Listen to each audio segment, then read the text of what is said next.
ESPN welcomes you to a special presentation of the United Football League.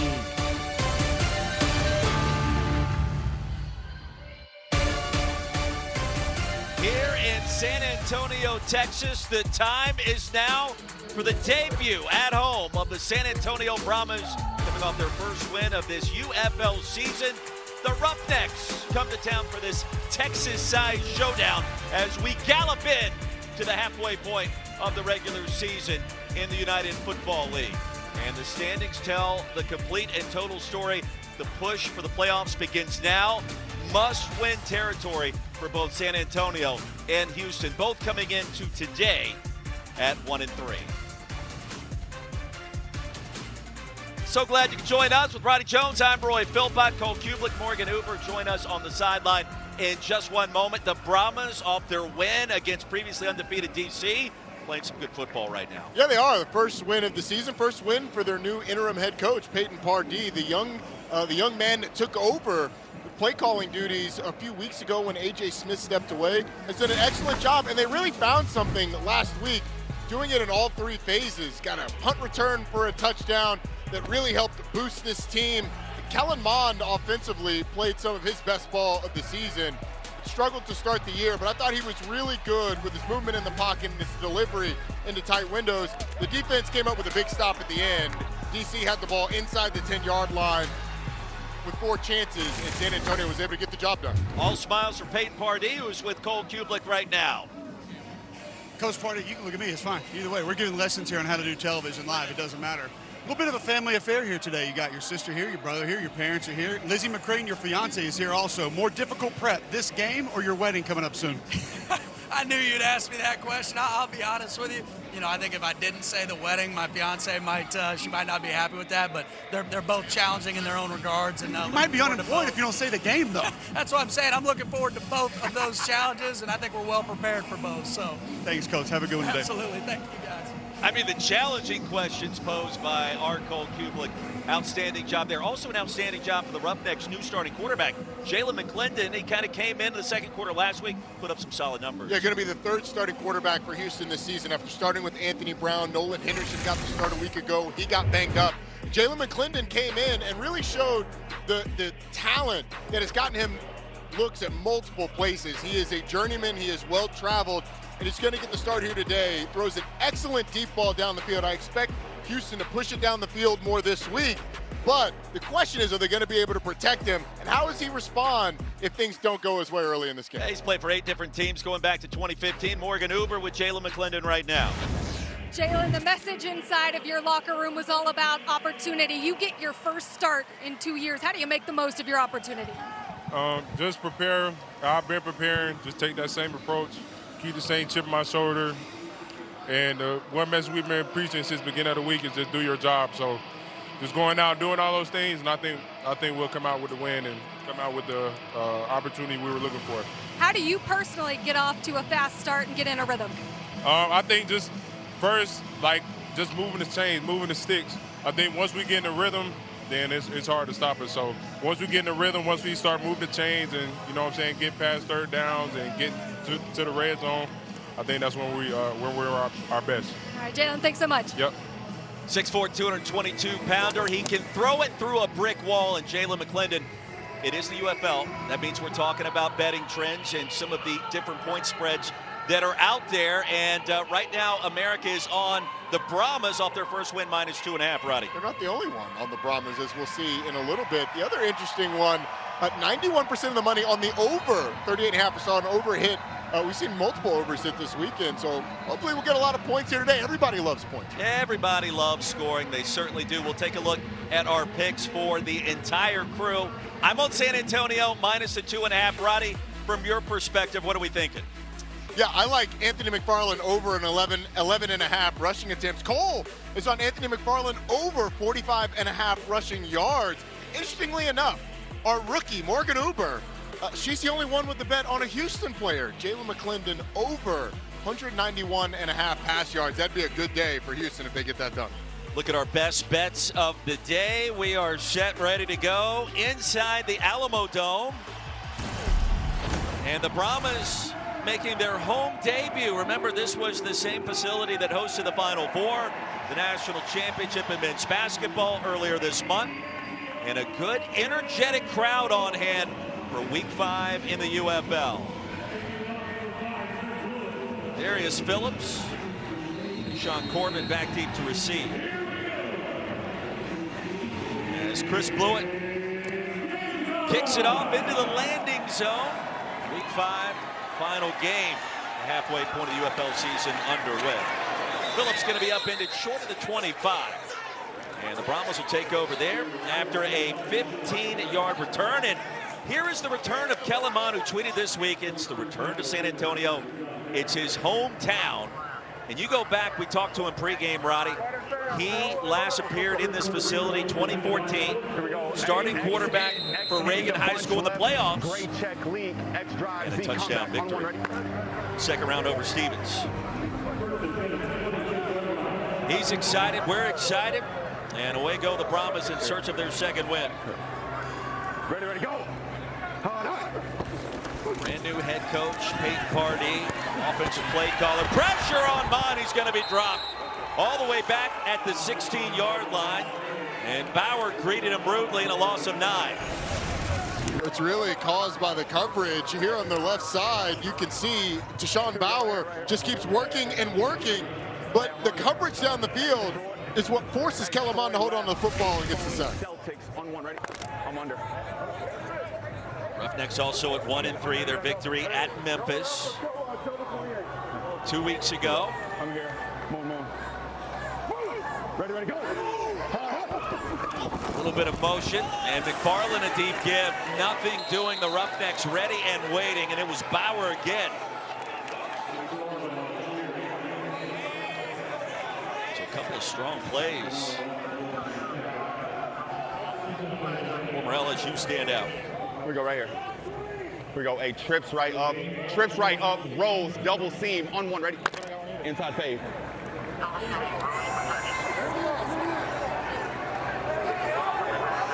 Heard him telling Anthony McFarland up top, inside fade. Ready, go. This big tight end in the slot opposite on third down. Mond will buy a little bit of time, surveys, pressure, and a dangerous toss nearly picked off the boundary. And how about a 3-and-out force by this Roughnecks defense? The pressure coming from Elder.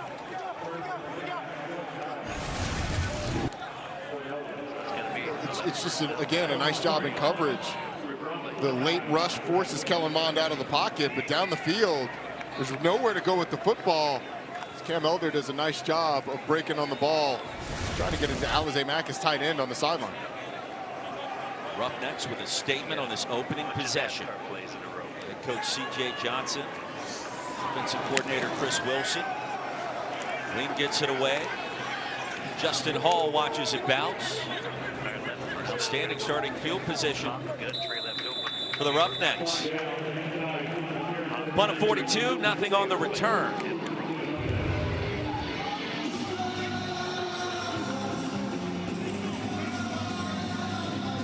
Sixth career start coming up for Jalen McClendon. We heard from him a few moments ago, and well, he's got a cannon for an arm, Roddy. We've seen that going back to last week, and a spark coming off the bench as a third-team quarterback that really wasn't getting any kind of reps. I was really impressed by his ability to come in that game and be on time from the start.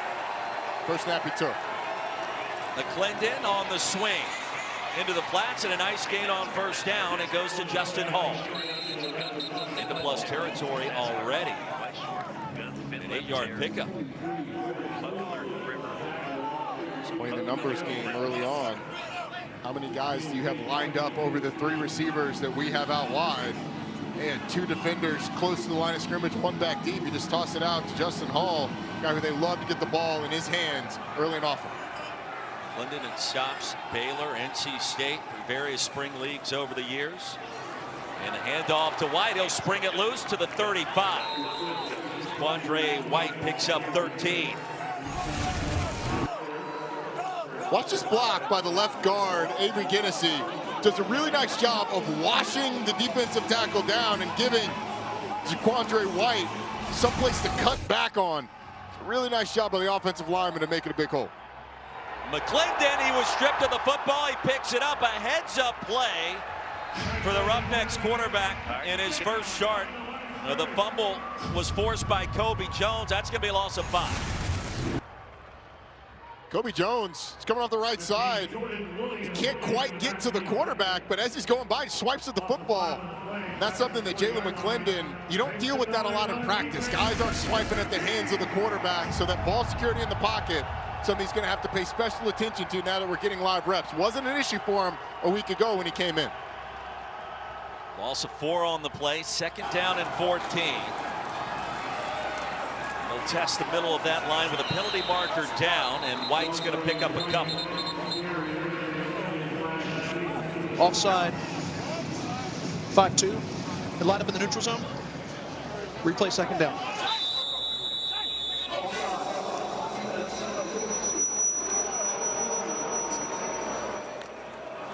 Jordan Williams. Defensive player injury. Defensive player. Timeout for an injury to a defensive player. Williams, remember, 2 weeks ago had the pick 6 up at Michigan. Media. An injury timeout as we step aside in San Antonio. Roughnecks on the move.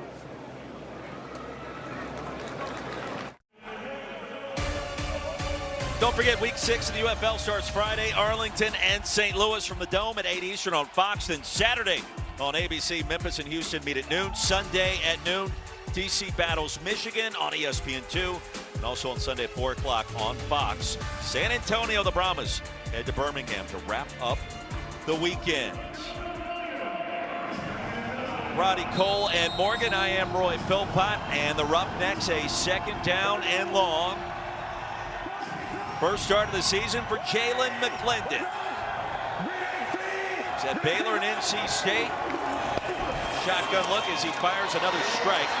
Justin Hall tiptoe down the sidelines, and a nice game. McClendon, we talked about the arm strength. It looks pretty good again. Yeah, that's the thing that stands out as soon as you see him throw the ball. And again, his ability to be on time, despite not getting a ton of reps. He was the 3rd quarterback 2 weeks ago. The backup last week coming into the game. You don't get a ton of reps when you're in those positions, but his ability to deliver the ball on time has been impressive. A lot of empty here early too, Rodney. Wonder if that's causing problems. Give to White.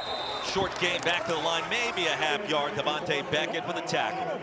Huddle, huddle, huddle.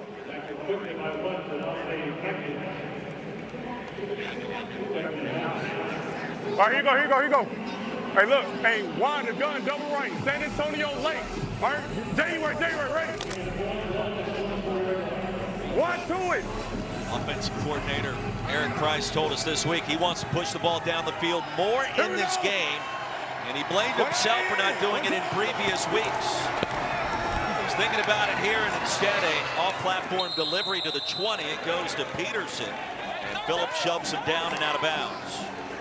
It's not often you see a quarterback throw a quick out into a rolled corner, but Jalen McClendon took a step, saw that corner there, hesitated for a second, and then decided, I can put the ball in there, and then slings it to set up 3rd medium. Green, ready. Feisty crowd. All right, solid wood. 3rd and 5. Hey, let's go. First big play of the quarter. Here's McClendon. He's got the pocket, fires the pass. It's batted down. Now the blanket coverage on Peterson by Jordan Mosley.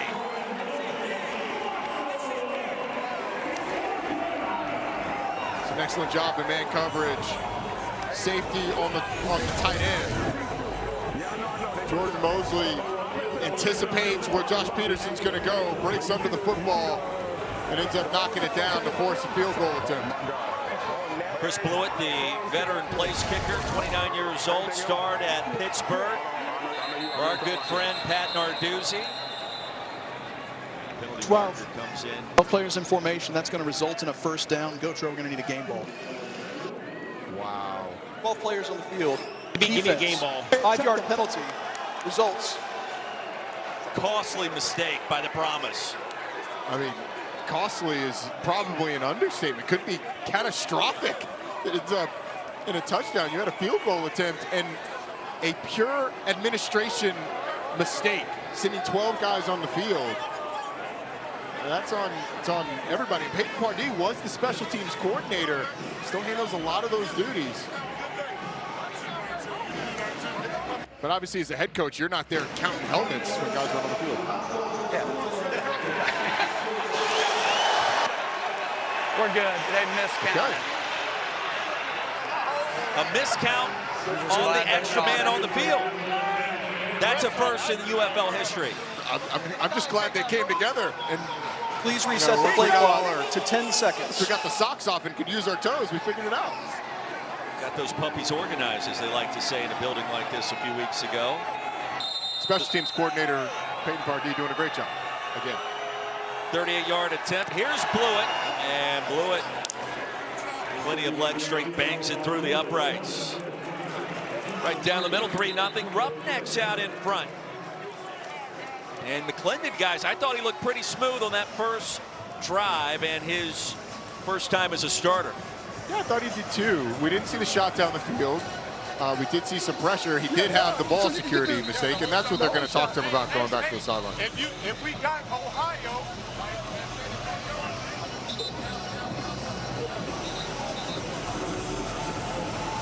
We also understood after talking with Eric Price, the offensive play caller, McClendon pretty vocal on the sidelines for a first-time starter, and there's Coach Price. Yeah, I'll say this quickly, guys. It was an excellent job by Devontae Beckett, Darius Phillips, and a couple of other special teamers for San Antonio that were in on that kick return that did not allow an exchange. So they kept the same number on the field, didn't allow anybody else to come on, wanted to make sure the officials could see the number that was counted. Gotcha. It's good veteran leadership, knowing what to do in situations when things aren't going or may seem like they're not going to go your way. There's McFarland. Anthony McFarland, one of the top ground gainers in the UFL. Special teams stand out as well. Barrels his way to the 40. Brahmas are going to take over there, and Peyton Pardee, he took over. Really, it was just 2 weeks ago. Wade Phillips was feeling ill, and so that meant that Pardee was going to be thrust into the spotlight. The East Texas A&M wide receivers coach and tight ends coach, 2019 to 2021. The receivers coach in the UFL for Houston 2 years ago. The Brahmas last year, and then April 16th. That's 2 weeks ago. Just yesterday, it feels like he was named interim head coach here in San Antonio. Sean Corbin, the running back, and a touch back to the line. That's it. The Roughnecks ready and waiting. Let's go here. Go trip. Silver, 92 indica. Trips right, silver, 92 indica. John Trey, please take your correct split. 92 indica. Please get all. Here we go. Hey, trips right, silver, 92 indica on one, right? There's a plea to the running back there to make sure he lines up correctly, Cole. Well, John Trey Kirkland out here, the receiver at the bottom of your screen. Yeah, you saw him look over to Peyton right there and say, I got you, I got you. That's the advantage of having multiple headsets and multiple helmets here in the UFL. Kellen Mond under duress, fires it underneath, and Kirkland broke a tackle, couldn't do it twice. Good gain on second down. That's why they wanted that split. Kellen Mond took a big hit from Marvin Moody. Got a player down on the defensive side of the ball. Looks like it's Armani Marsh. In pain on third down and 8. Stop this game for a moment. 3-0 lead for the Roughnecks, and Marsh, who played his college ball at Wazoo, and Pullman on the Palouse. And that's notable because this Houston team's already down Damon Arnett, one of their starting corners, not in for this game, banged up. Now Armani Marsh down on the ground. This Houston team be getting a little thin at the cornerback position. It's a Houston team that likes to play a lot of man-to-man coverage. Also, Markel Roby, safety. Colby Richardson, another corner that didn't go today, Roddy. Yeah.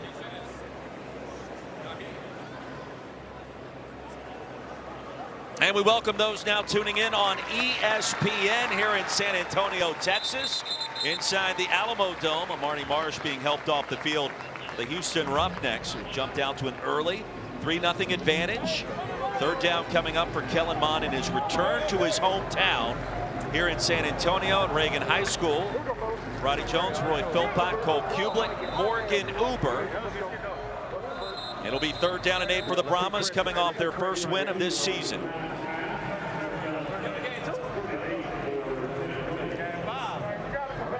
Roughnecks went straight down the field on their opening possession after forcing a 3-and-out. Jalen McClendon, his first start this spring. Trey right, flip red, check slow, 7, wide shallow, on 1, ready? Halfway through our first quarter.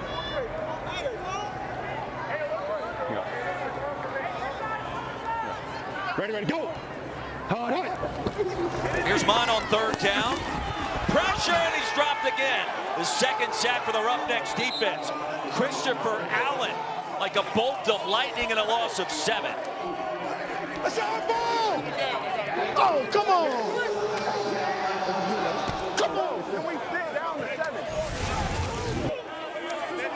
He's working on, there's Christopher Allen. He's working on the right guard for San Antonio. Just does a nice job of swiping the hands down, getting up the field against Greg Island, coming up with the sack. Really nothing Kellen Mond can do. There's nowhere to escape from that pressure. Nice job by Christopher Allen up the middle. Now San Antonio's short the player on punt team.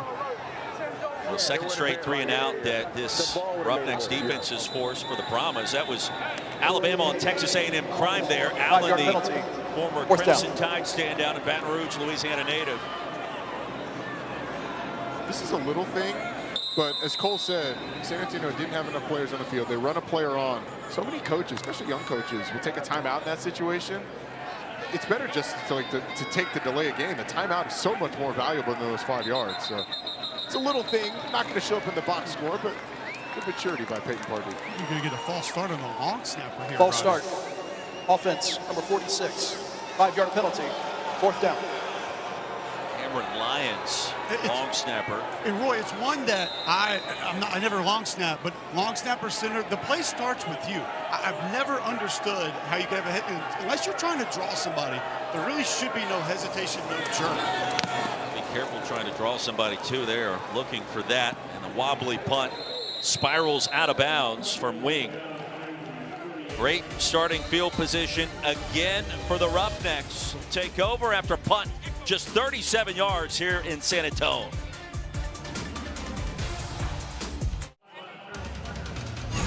UFL is brought to you by Progressive. Protect your auto, home, and business today at Progressive.com. The Fiesta underway in San Antonio. 3-0 our score. We bring in our sports betting analyst, Aaron Dolan. And Aaron, we think about the trends that we're seeing so far in this second game today. What do you like in this contest?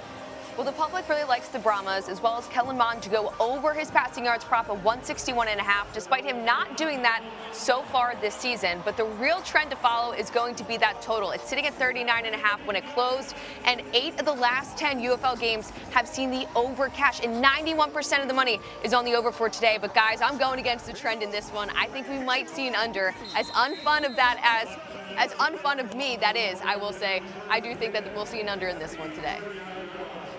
Aaron, thank you very much. Brahmas, by the way, -15 total offensive yards right now. You guys just completely deflating the balloon. I mean, Aaron's taking the under, you're throwing out negative total yardage. Let's look at the positives. Just speak the truth on this broadcast, Roddy. Roughnecks get it back. Jalen McClendon, he wants to push it downfield. Can he? No, underneath. And Kiki Chisholm crossing the 45. A good gain. McClendon's going to take. The defense is going to give him. How about 7 yards? Pretty good pocket, too, from this offensive line. They did a nice job of giving him some room to step up, allow Kiki Chisholm to work away from a defender. The short passing game since Jalen McClendon has taken over has really been the forte. We haven't seen them take shot down the field, but it looked like that was one that was designed to go a little deeper if he'd wanted it. White, the running back, 2nd and short, spins off one tackler, and White bursting ahead into plus territory. It's a Quandre White, where South Carolina stand down, a 7-yard pickup, missed tackle by Pat. Yeah, he's going to come right up the middle, and Zaquandre White just does a really nice job of spinning off of the defender. making a guy miss in the backfield and turning chicken you-know-what into chicken salad. It gave him chicken other stuff, and then it was good stuff by the time he got done with it. Chicken salad's great stuff. Love chicken salad. First down. White played a little running back, a little linebacker at South Carolina. A little pass pro this time, and that got the job done. McClendon down the field. There's the shot. And the pass ruled incomplete. It's out of bounds. Lawrence Keys the third. Tavante Beckett is going to come scot-free up the middle and watch Saquandre White, who just decides, all right, I've got no choice. Abandon the fake and try and cut him. And Tavante Beckett ends up going head over heels. There's some nice awareness by the running back, having your eyes in the right place. And you almost got a completion down the field. But it looks like that back foot of Lawrence Keys is already out of bounds by the time he makes the catch. I felt the pride of Cole Kublik in that pass pro situation. Oh, Cole wasn't a running back. He's never stared down a 230-pound linebacker coming down the pipe at you. Excuse me? I mean, you have, they but are you're a bigger allowed to guy. blitz from depth, you know. That's true. I ain't trying to get you. What are we doing? Let's talk to him.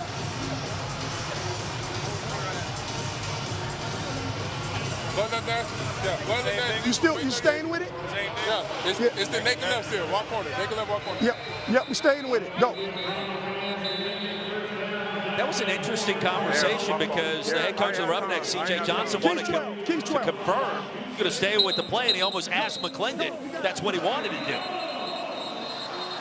You got to make sure your quarterback's comfortable with it, and it did. It did sound like Jalen McClendon. It's going to be the same thing. All right, hey, flood left narrative. Z-Boo, fake 38, naked You left, remember walk corner. Cole's a little cranky today, so we got to make sure that we're tossing him softballs and we get him involved after sitting on an airplane for 15 hours yesterday to get here. This may be your shot, Roy. We're going to get a naked boot to the left and the tight end on the corner.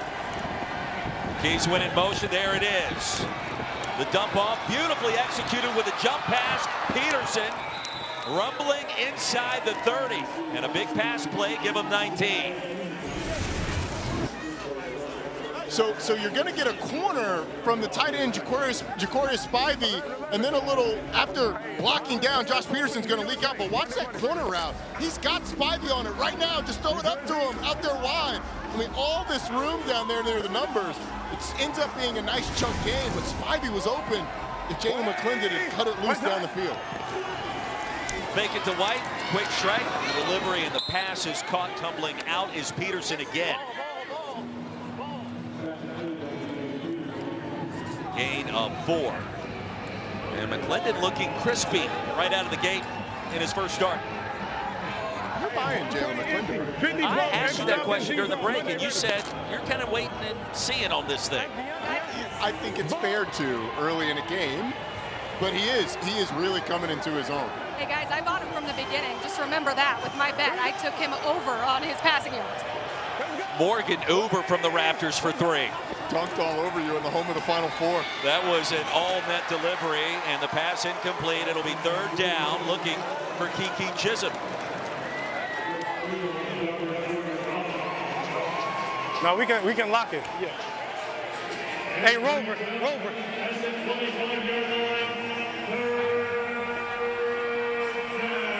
Jordan Mosley, the former Maryland standout, already with a PBU today.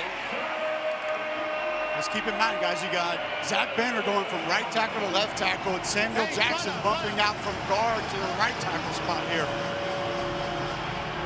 Alamo Dome is loud on 3rd down. Big play for the Roughnecks. Underneath, didn't need much. How about a first? Marcus Sims. First grab of the game, and a gain of 7 on 3rd and 6.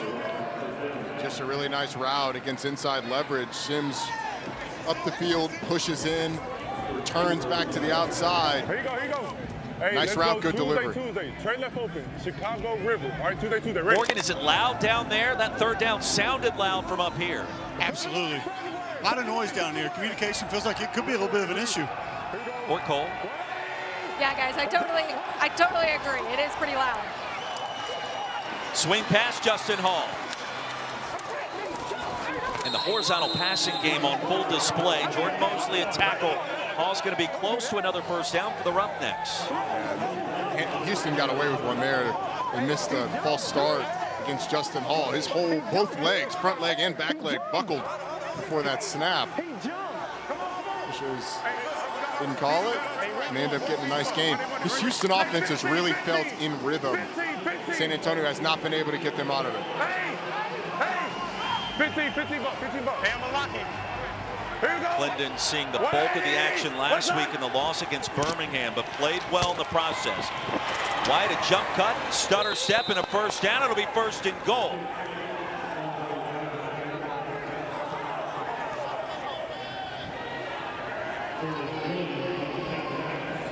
Under a minute to go in the first.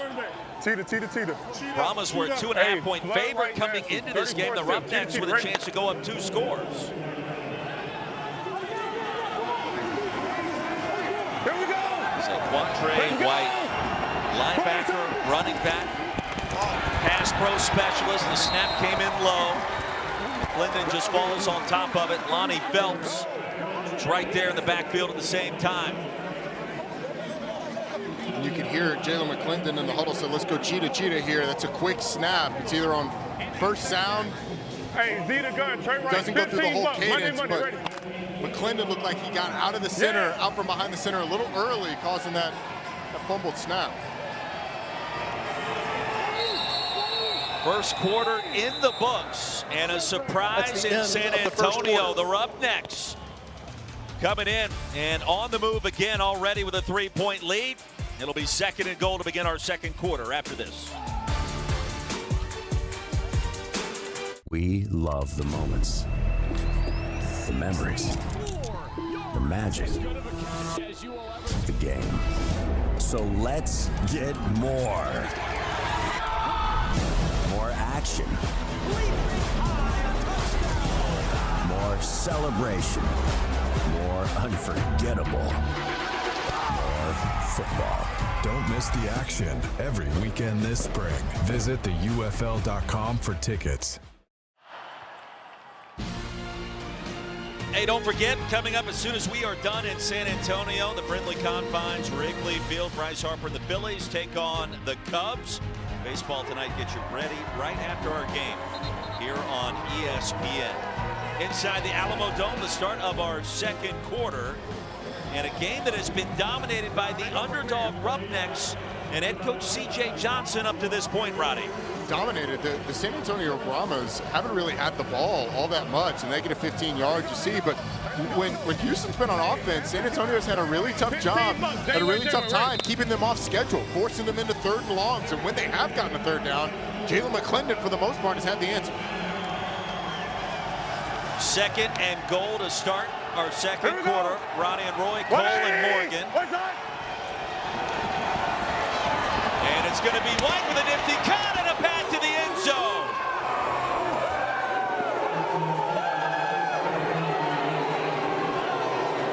Second touchdown of the season, this one from 6 yards out.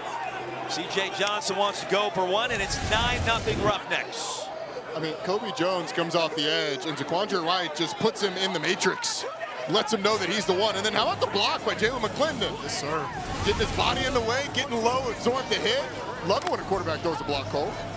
This conversion attempt is brought to you by Ortho Home Defense. There was a glitch in the matrix on that touchdown march. And the 1-point opportunity can go for 1, 2, or 3. This one from the 2, and McClendon, the sidearm strike, and it's incomplete. Blanket coverage on Emmanuel Butler, and the Brahmas at least forced to stand there in a little extracurricular activity. 9-0 Houston.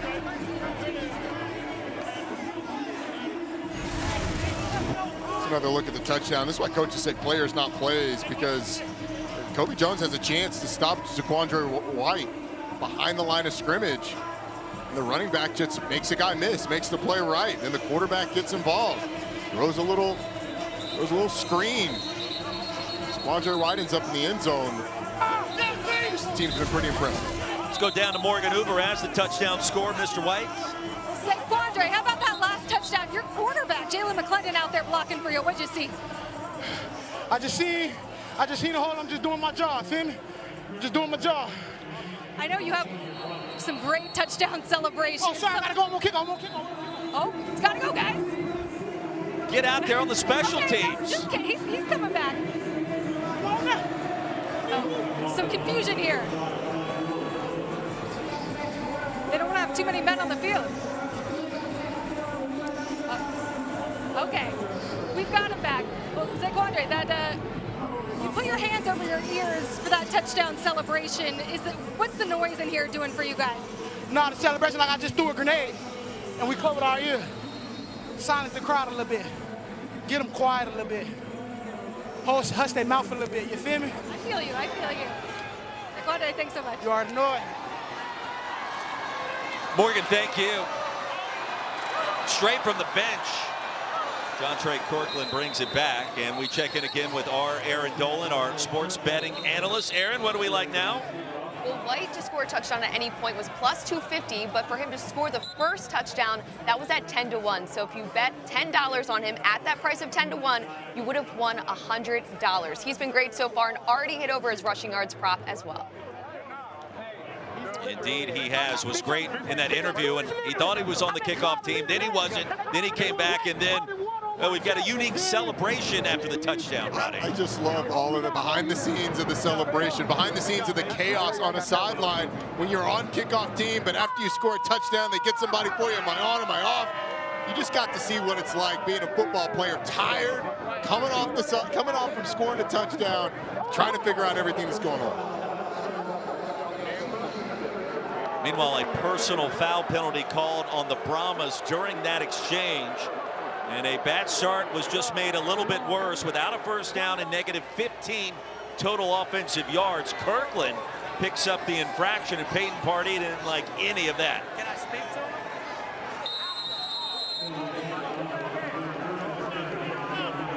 Here we go. Hey, we're on the Frisco. A strong left Pittsburgh on the Frisco. Ready? No. Oh, yeah, you got a jab. Ready, go! On the handoff, and McFarland through the line of scrimmage to the 25.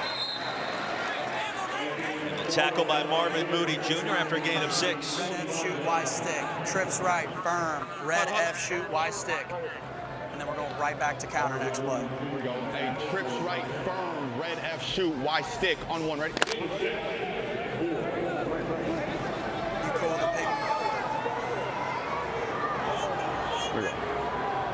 Brahmas without a first down. They'll try to change that here. It'll be Bond, the tight end, and they will. Stylianos picks up the first down. The Brahmas begin their drive now. Ace right, Pittsburgh yo-yo. So you can hear on the play call before from Peyton Pardee when he called that Y stick, he said we're going right back to counter after this. Same run scheme as the first play of the drive. Expect a counter play. Question is, which side are they going to run it to? Well, we've seen some unique looks blocking up front when San Antonio runs the counter. Case in point, McFarland. And their second first down comes on the longest play from scrimmage at 25. So this is one of the unique looks. You're going to get the guard pulling backside and then a fake pull by the tight end, and he comes up and blocks, making it a counter to the H side, a GH counter to that H side, and they execute it really well. Nicely blocked, and Anthony McFarland with a big game. Just stealing the eyes of that defense in multiple ways. That tight end could have been coming flat across on a split zone look. Could have been a backside puller where you're going to go counter the opposite direction. Very difficult to read some of the run schemes that Peyton Pardee and his staff putting in. Kidding. And they've done this in a bunch of different ways, Cole, and they'll do it same side as the back, opposite side as the back, trying to break tendencies. Is Peyton Pardee. It's an excellent point by you. It's great to watch you guys and listen to you guys talk to Peyton Pardee pregame on the field about the different schemes being utilized. Blocking in the counter. Learned a little bit there. Here's Harris's first catch.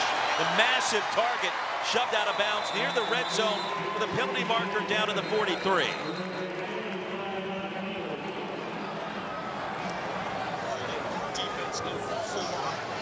Holding defense number 4's ability has declined. The run play, correct? Was it pass play? The pass play. Pass play. So what was number 4? We're just going to decline. Holding defense number 4. Penalty is declined. It's first down. That was on Bauer. He's trying to plead his case on the Houston sideline. It's going to happen right here on the left side of your screen on the tight end. Collision's the tight end, and then it kind of as they're both falling, Deshaun Bauer just grabs him, pulls him down. Didn't matter in the play. It's Jacob Harris and the big game. You love the rhythm that the San Antonio offense is getting into. Aiden Robbins now checks in at running back. It does feel like the offense in the UFL league-wide has caught up somewhat the midway point of this regular season. Here's Robbins, full head of steam, pinballs his way inside the 5.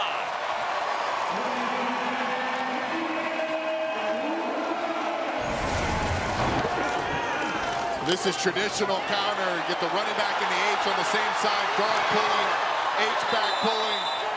Steven Siliano's number 85 was that second puller, had a great block, and Aiden Robbins, the big power back, gets him inside the 10-yard line.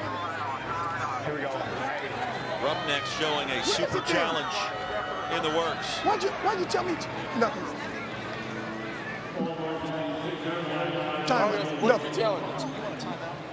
Yeah, I want a timeout. All right. Yeah. Play. Timeout. Houston. Hey, Chris! Their second. 30 seconds. Timeout on the field. C.J. Johnson wants to talk things over with his defense. 9-0 lead for the Roughnecks. Coach, what just happened there with that sequence? Well, I had to call a timeout because my defensive coordinator didn't have his headset went out. And so I had to get a timeout, and I was so far away, I had to throw my flag to get him to stop the play. Thanks, Coach. Timeout. I mean, that's one way to do it for Coach Johnson. The play stopped. The red challenge flag, the super challenge was out. Chris Wilson was working on the headset. And the Brahmas have it now 1st and goal after a gain of 15 by Aiden Robbins. And a diamond formation. San Antonio 75 yards on this drive. They had -15 before this possession began. Undoubtedly a very slow start. Mond, short, and he had his guy. In the flats, it was Matt.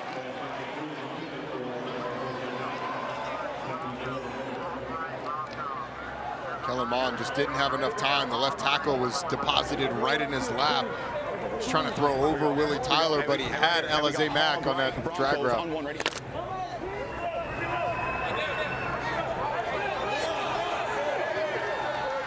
Mond, the standout at Texas A&M. Still wants a shot in the NFL. A little bit of movement up front. Here comes the marker. False start. Offense, number 88. 5-yard penalty. It's second down.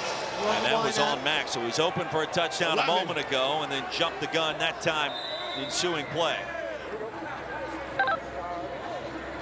So the Brahmas already with 5 penalties. Okay, go just trips right up, firm, Rosemary. Trips right up, firm, Rosemary. Here we go, a trips right up, firm, Rosemary. On one, ready? Inside page. Here we go. Down, down, down, down. No, no. Play clock down to 1. 2nd and goal. I don't think they got the snap off in time. I heard a timeout from San Antonio. He wants it. Timeout San Antonio. Prior to the expiration of the play clock. Timeout. San Antonio. Brahmas get the timeout called. 30 seconds. More from Peyton Pardee, grandson of the great Jack Pardee. I know. Yeah, it was 25. Yeah, hell yeah. Okay. All right, so you got a big box, okay? Stilly. I got the whip. No, you got a big box. Run the Marine. Run a big box. Then move him all the way outside. You got a hitch. You good? Okay, we all go with that? So it's going to be trips right up, firm, Rosemary. Trips right up, firm, Rosemary. Yeah. You don't like it? You can hear.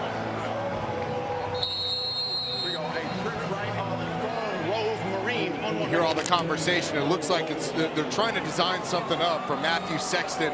It's going to be the third man from the top up here, but they shuffled around the positions. Bond under duress underneath, and Sexton, it's incomplete at the 5. And the pressure coming hot and heavy with Marvin Moody Jr.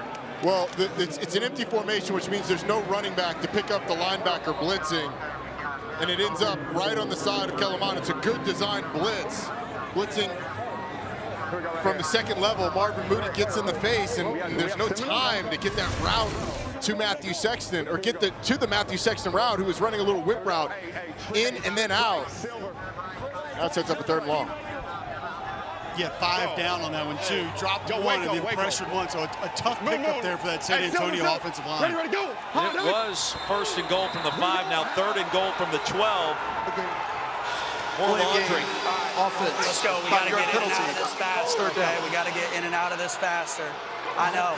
H-Mo to trio right. Red F swing, 92 wheel. H-Mo to trio right. Red F swing, 92 wheel. Here we go. Hey, H-Mo to red. Chill. Hey, H-Mo to trips right. Red F swing, 92 wheel. On 1, ready? Red F. 7 penalties on the Brahmas. Honeymoon's going to be over quick before the wedding, unless San Antonio starts playing a little crispier here, and it's not going to happen. Intercepted. The route was read beautifully, and it was Elder with the pick. What we got? 11.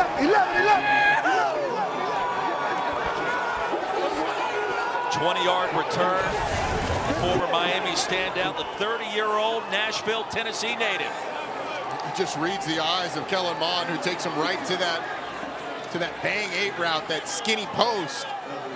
It's the right coverage to throw it against, but Kellen Mond just stares it down, moves Cornelder right into the throwing lane in a big play again for Houston. San Antonio had points on the board, had the opportunity to kick a short field goal, but the interception keeps it blank. 2nd interception of the season for Cornelder. Yes. Read that play beautifully. 180. What's that? And here's McClendon back on the field. The handoff goes to Lingard, his first carry. And we touch base with Morgan Uber, who has Cornelder. Corn, a big interception in the red zone. What'd you read from their offense? They went in motion, read the quarterback eyes. That's all. Just read the quarterback's eyes. That's simple. That's simple. What mentality is this defense playing with right now? You see the pressure coming from all over the field. They don't score, they don't win. They can't score, they don't win. That's it. Thanks, Corn. Yeah, shout out to my baby boy, Easton. Easton, hope you're watching and enjoying this one. Dad just made a big play, his 2nd pick of the season. Is that what you got? 74. Ball start. Offense, number 74. 5-yard penalty. Tennessee. 2nd down. Got a little sloppy last couple of offensive snaps for both sides. Hey, play right nasty. Give me time here, all right? Play right nasty. Pass 35, Willie Man, XD, Z-Post. Monday, ready. Give me time from Jalen McClendon. Feels like it's going to be a shot here. Roughnecks already leading 9-0. Here's the play action. And McClendon, how about the arm strength? We've been talking about it all game. TJ Vasher in front of Derek Langford. It's a gain of 14 and a chain mover. It's a good read by Jalen McClendon. They had a big post over the top that they thought about going to. With the ability to step up into a really wide space, kind of just outside the pocket, and deliver to Vasher. He's been really impressive, and it makes you wonder, what he looked like in practice, because in the games he's looked awesome. I mean, this has been everywhere, though, not just with the Roughnecks. He's been almost an afterthought, not necessarily in college, but in various spring stops, and now getting a chance to showcase his abilities. We're not in Waco or Raleigh, North Carolina anymore. Got a chance to really showcase that arm talent and decision-making. Yeah, guys, remember receivers before the game told me there's been no drop-off between who's starting at quarterback, the athleticism that he brings, and also the composure, despite this being just his 6th start. I mean, Jalen McClendon has all of the intangibles. First it was Nolan Henderson, Anthony Brown. Henderson was injured. Brown underperformed for a minute. And Justin Hall spun around. And part of the beautiful ball we're seeing is a little bit of a change up in the way he throws, Morgan. What did he tell you about what he's been working on in terms of his delivery? Right, you think about he's so tall and narrow. Most quarterbacks his size would have a tendency to drift toward losing velocity, but his quarterback coach, Tony Rasiopi, actually told me they worked on him becoming more of a rotational thrower to create more of a stable base, and that's where we see that big arm, that velocity come through. Here we go. 180. A lot of torque on the toss. Play action, McClendon wants to heave one deep, and he does. Man-to-man coverage at the 5, and it was hauled in by Keys. He was running out of real estate. Keys, it'll be 1st and goal for the Roughnecks. It ends up being a double move that the defensive back, Derek Langford, doesn't actually bite that hard on, but the throw is just perfect down the field, right on the sideline to Lawrence Keys, who makes a great catch. And that rotational throwing of Jalen McClendon on full display, although it's going to be looked at. Ruling on the field of a completed pass is under further review. What would be a gain of 46? We check in with the Verizon Command Center and our VP of officiating, Dean Blandino. Foot down, and I'm looking at that. That left toe is out of bounds. Do we have another shot?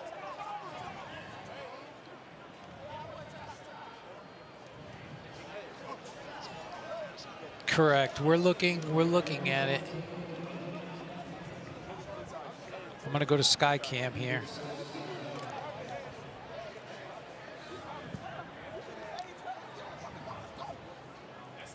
I'm looking at the back foot's up, and then it comes back down out of bounds. I've got the left toe out of bounds. So we have, yeah, I'm with you now. We have an incomplete pass. We're going to go back to the previous spot. He only got 1 foot down in bounds. So we're going to go to the Houston 48-yard line. It's going to be the right hash, and it's 1st and 10 there. 2nd and 10. Would have been the longest catch of the season for Keys. The 1 foot in, and the pass ruled incomplete. Yeah, it's really cool to hear the process that Dean Blandino goes through. Obviously, that coming from upstairs. After further review, the pass was incomplete. It's 2nd down. Take a look at all reviewable parts of the play after each play, all over. It doesn't take away from the fact there was a heck of a catch by Lawrence Keys, being able to track that ball, and a beautiful throw by Jalen McClendon. So instead of 1st and goal at the 5, 2nd and 10 from the 48. And a handoff to Merritt, who's healthy. Dean, my question is, why did you decide to review that last sequence? Well, obviously it was a big play, a big gain for Houston, and we were looking to see if he got both feet down. Great effort. We had control with 1 foot down, and that 2nd foot just hit out of bounds, and so we made it incomplete. And that's the command center's responsibility. All reviewable aspects, catch, no catch, goal line, line to gain. That's on us. And coach can just throw the challenge flag when he wants a timeout, you know, just to do that. We'll look at the other stuff. Yes, indeed. On 3rd down, McClendon's going to buy some time, a little bit more. Diving ahead forwards. And he's going to be marked just short of the line to gain. It'll be 4th and less than a yard, according to the initial indication. I felt like he was, on by the naked eye, that it was a little closer. I thought he got it. But a nice job of scrambling by Jalen McClendon, getting up the field. No, it's a good spot. And a look at our true line. He was short by 36 inches. That's 1 yard, Roy. Exactly. Lingard, the running back. Timeout. Roughnecks want to go for it, and the play clock winding down. C.J. Johnson. Timeout. Houston, their 3rd and final timeout. 30 seconds. Houston's last time out. They're now also not able to super challenge now.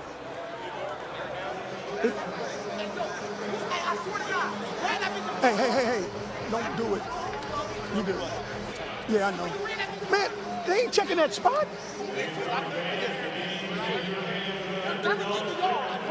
Let's go. Punch it. Same way you just had the other 2 runs. Punch that. Go. Tell him, EP. EP, tell him. 11.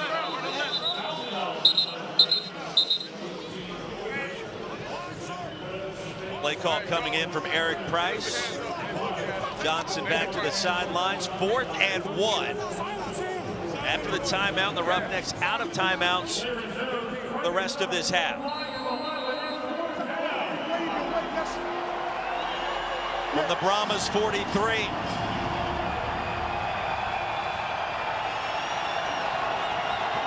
Lingard, the running back, a deep handoff, didn't need much, and let's see. Only needed 36 inches.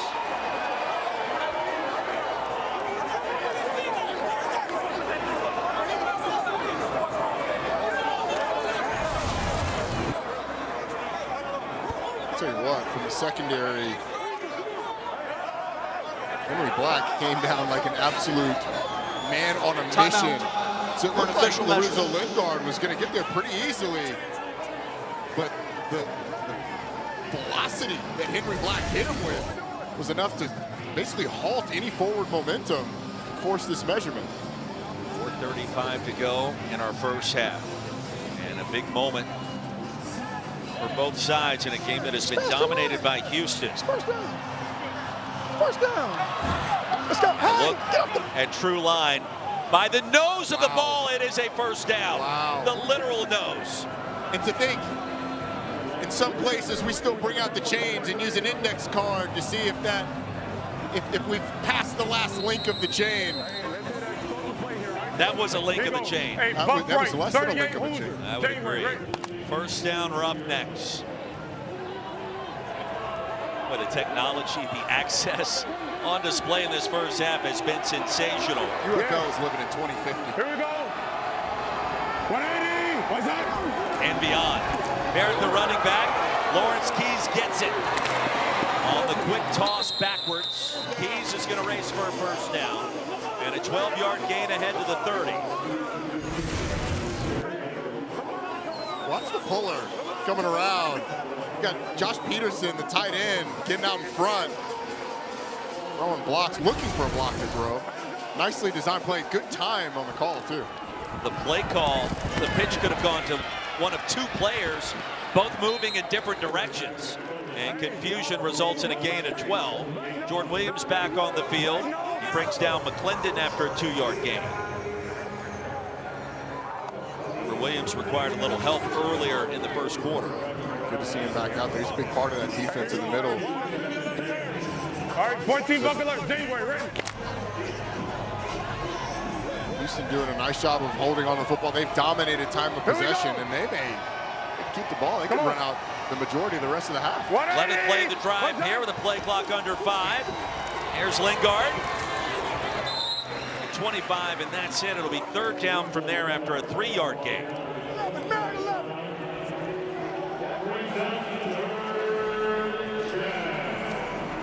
Now the Roughnecks playing keep away with Eric Price. Hit Barrett, got a slant, might be a touchdown.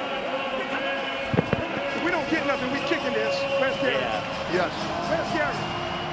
2:37. 3rd and 5. Right in. Empty backfield for Jalen McClendon. And McClendon taking off, eludes one defender and slides in past the line to gain into the red zone, a 6-yard pickup. Now Rashard Lawrence had him for a moment, Roddy, until he didn't. You're exactly right. Coach, I had him. And then the strength of Jalen McClendon, 6'4", 220 pounds, to break the arm tackle, and was lobbing for a little bit extra there at the end. 2-minute warning on a drive that now has spanned nearly 8 minutes in our second quarter. Roughnecks have it 1st and 10 coming up next.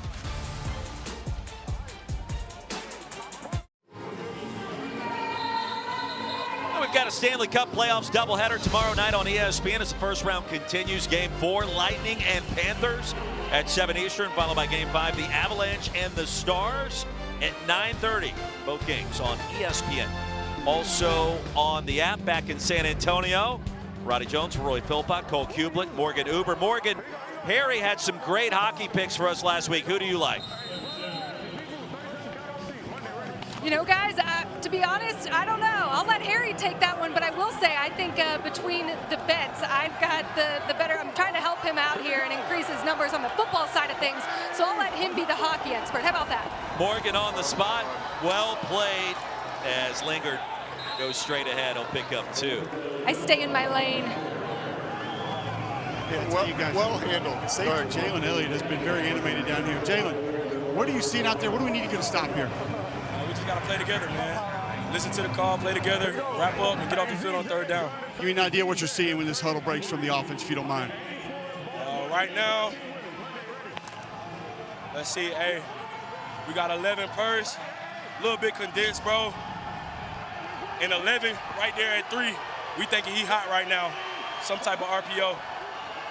Good stuff there after 8 straight runs. A pass into the flats. It'll be 1st down and goal, and that pass complete to Hall.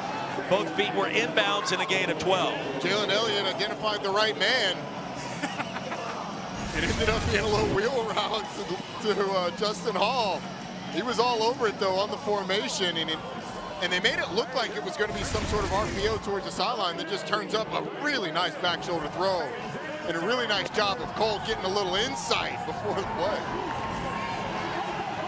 And right now, guys, the Roughnecks content to allow this clock to continue to wind down. Brahmas with 2 timeouts. You would think they want to utilize one here. 2nd and goal coming up. Trying to get the football back at the end of the half. A loss of 1. And the TFL by Jacob Sykes. And they didn't take one. I'm not sure why. If you're San Antonio, you wouldn't take one. Now, Houston's going to be able to run out the rest of the half. You're not even going to see the ball.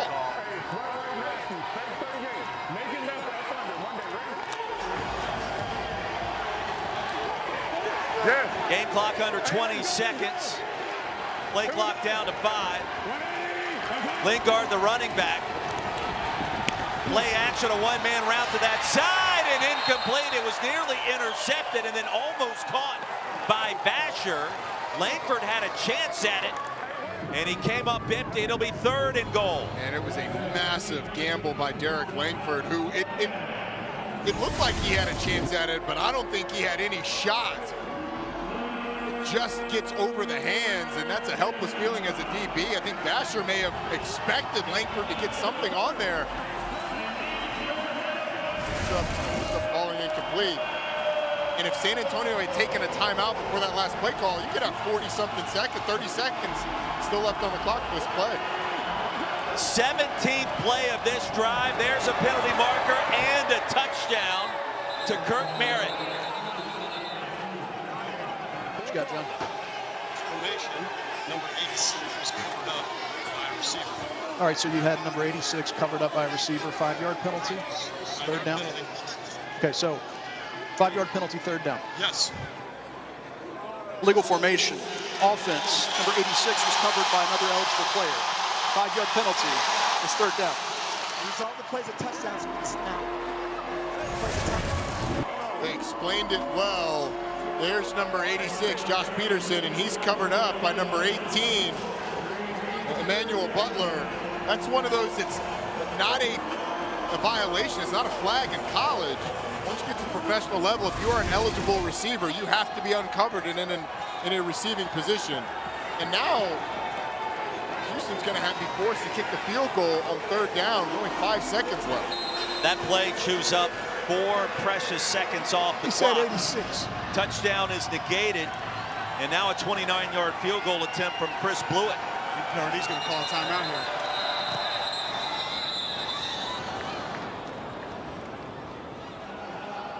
San Antonio. And timeout call. 30 we seconds. step aside in San Antonio. 9-0 Roughnecks at the end of the half.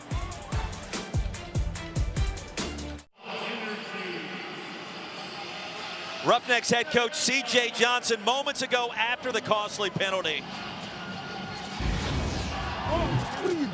Back up! You! He said you were on the ball. It wasn't me. It was you, 18. You number 18? 86. Oh. He said 86. You love the access. You do, and you love the player saying, it wasn't me. It absolutely was you. Unless Josh Peterson was supposed to be off the ball. One of y'all was supposed to be off the ball, though, so you avoid the coach's ire for now. By the way, a brilliant move by Peyton Pardee by not taking the timeout. The clock runs down, and instead of attempting a touchdown potentially on third down, the 29-yard field goal, because only 5 seconds remain, and it is good by Chris Blewett. You referred to it during that break as four-dimensional chess, Roddy. I'm not sure he designed it to be exactly like this, Peyton Pardee, because they did score a touchdown that was not at all impacted by the illegal formation. But it ends up working out for the Brahmas. They don't see the ball in the first half on that last drive, but you do end up in a situation where the Roughnecks have to settle for a field goal, and you keep it as a two-score game. And it will be Houston set to receive the second half kickoff. Cole Kublik with Peyton Pardee on the sidelines right now. We can walk with you, come on. All right, so take me through the last couple series there, the usage of the timeouts. I felt like I heard you telling one of your assistants that you didn't want to give them more time to think about a better play call. Is why you didn't take one there at first. Yeah, you know, I think it's a strategic play. What we were hoping is if we can get a stop on one of those second downs, I was going to burn a timeout to give us time offensively to possibly get a drive going. But the last thing I want to do is when they're, you know, driving the ball well, I don't want to give them a timeout so they have time to get into the best possible play call. And our defense did a phenomenal job bowing up there at the very end and forcing a field goal. Was there a thought process of not using a timeout because of the penalty there and forcing the clock to run down, not giving them extra time to operate offensively? You know, absolutely. And with that, you know, that'll be something that we'll have to talk about with the refs, you know, at halftime. But, you know, like I said, I can't say enough about our defense in this first half. We got to clean some things up on offense, but we'll be ready to roll coming out for the second half. Thanks, Coach. Awesome. Thank you. That was a 17-play drive after the interception, leading to a Roughnecks field goal. And here we are at intermission, 12-0 Houston in search of their second win of the season. Halftime and our halftime report coming up.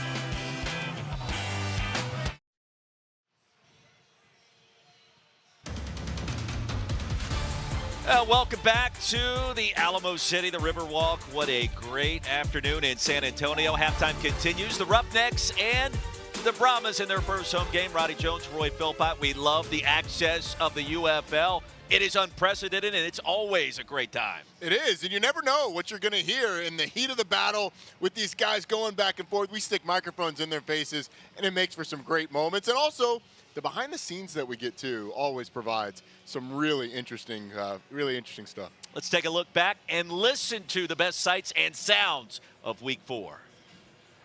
We fight, we fight, we fight. This will be the first game that is close to pick'em in UFL history. Nothing but greatness for each and every one of you today. And we gave it away. Let's take it back today. It all comes down to this. 4th and goal. Intercepted. And the Renegades survive. It's Harris bringing it back the other way. Whoa! Ah! Depends on what play I'm going to call. Do you know what play I'm going to call?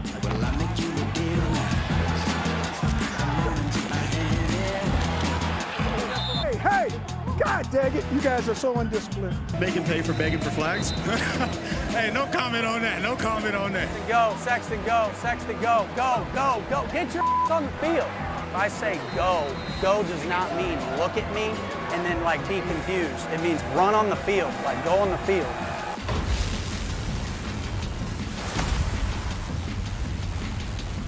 Well, hard to believe it is the halfway point of this great UFL season. Hard to believe as well the NFL draft in the rearview mirror concluding yesterday in Green Bay. And that gets us to thinking for just a second about maybe some of the top prospects that didn't go drafted that we would love to see in the United Football League. Yeah, it's an opportunity for these guys, if you don't make an NFL team, of course, to come out and prove yourself. So we decided to have a little fun with it, put together a list. Isaiah Bond, undrafted receiver out of Texas, was phenomenal for them. Xavier Estrepo ended up as the #1 receiver in the history of Miami football. But Rocket Sanders from South Carolina, Howard Cross, phenomenal defensive tackle. We got a couple centers on here as well, just for Cole. Seth McLaughlin, Jake Majors, all these guys really good players. Would love to see them in this awesome league at some point. Also some love for our specialist, Ryan Fitzgerald, the incredible place kicker down there in Tallahassee for the Florida State Seminoles. Kickers are people too. Yeah. Just glad you knew what go meant when our producer said it. Halftime continues here in San Antonio, Texas when we come back.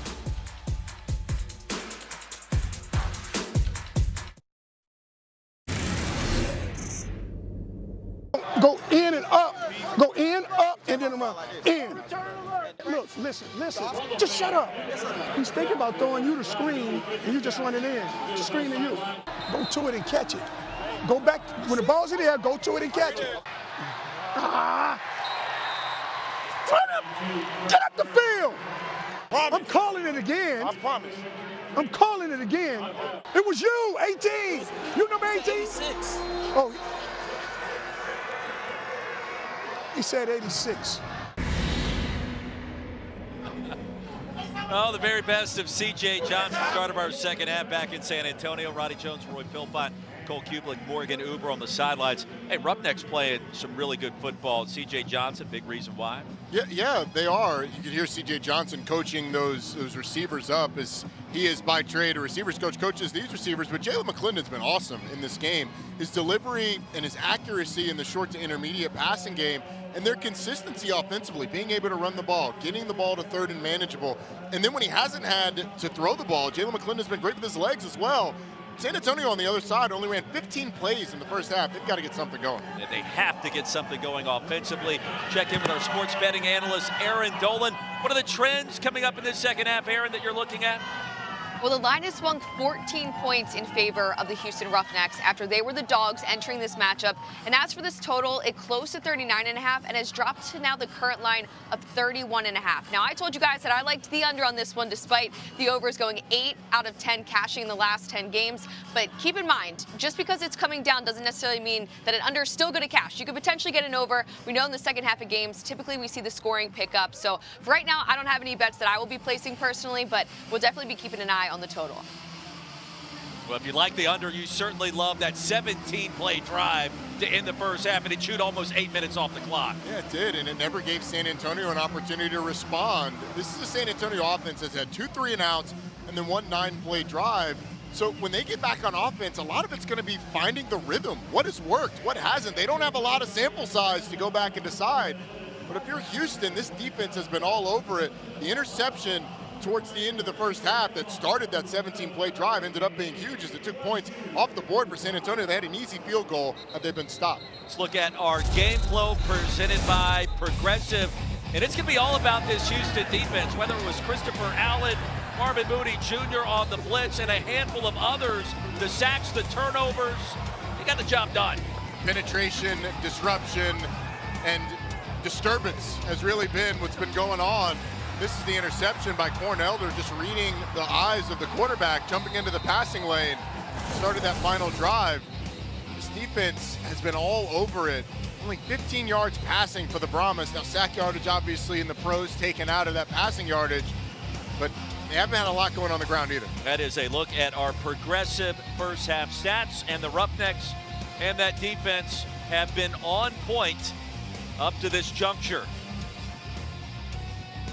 A 12-0 ball game. Houston in search of its second win of this season here at the halfway point in the regular season of the UFL. And for Peyton Pardee, it is back to the drawing board and trying to find something that generates a little bit more consistency and a little bit more flow for his quarterback, Kellen Mond, who's back in his hometown, playing in this facility for the first time since 2014.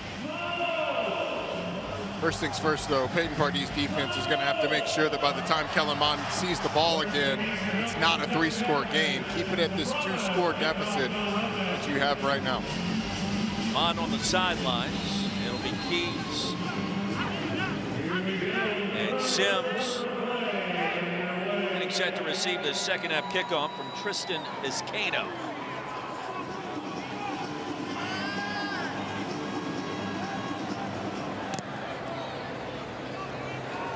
Sit down the landing zone and from the 1-yard line. Marcus Sims, Roughnecks made a trade for him just 2 weeks ago, and he is upended short of the 30. And we check in with Morgan Uber. Well, guys, inside that Houston locker room, running back Zaquandre Wright broke down that huddle. He said, guys, it's 0-0. Fiery as could be as they took the field, but for head coach C.J. Johnson, the message was simple. He said, offense, you've been playing great. Just continue to stay consistent and finish. And for quarterback Jalen McClendon, he had told me he got the praise last week on all of the great stats, the big numbers. He said, the only stat I care about, though, is the win-loss column, and you could really tell just the composure right now and fire he has in his eyes to be able to finish this game for this team. Yeah, he's a big reason why 2-1 advantage in terms of time of possession. Empty backfield for McClendon. His 12th completion of the game, and we check in with Cole Kuehlman. Well, boys, I'll tell you, the San Antonio locker room, the consistent message was from Will Reed and the rest of the defensive staff, get the ball carriers to the ground. Obviously, get to the quarterback as well, cause some disruption, but it was over and over again. Get them to the ground. Yards after contact, a big point of emphasis as well for this defensive staff of the Brahmas. McClendon now 12 of 17 after the 9-yard gain. Similar play. Pass to Spivey. Aquarius Spivey, his first reception. Langford a tackle. Another 6-yard gain. 2 free access throws. The defensive back giving the receiver a lot of cushion. Receiver just pushing up, turning out. Jalen McClendon delivering. First down already. Houston offense back in rhythm. I mean, they look totally different, gentlemen, compared to what we saw in the early part of the season. With McClendon now taking over at quarterback. There's Justin Hall. Well, I'll go back, Roy, to what Roddy just said. Free access, something that Roman Harper, who played DB in the NFL for a long time, hammers to me on Monday nights, the show that we do on the SEC Network. Free grass. When you see free grass, you take it. And I feel like that's what this Houston offense has done a great job of tonight is, whether it's those outlet throws like that we saw in the back out in the flat, certain routes that they know are going to be uncovered early or get soft coverage on. Just take the free grass, man, and then let your playmakers make plays. Roman to come look at my front yard, hearing that. There's another strike on the slant. And a first down target into plus territory.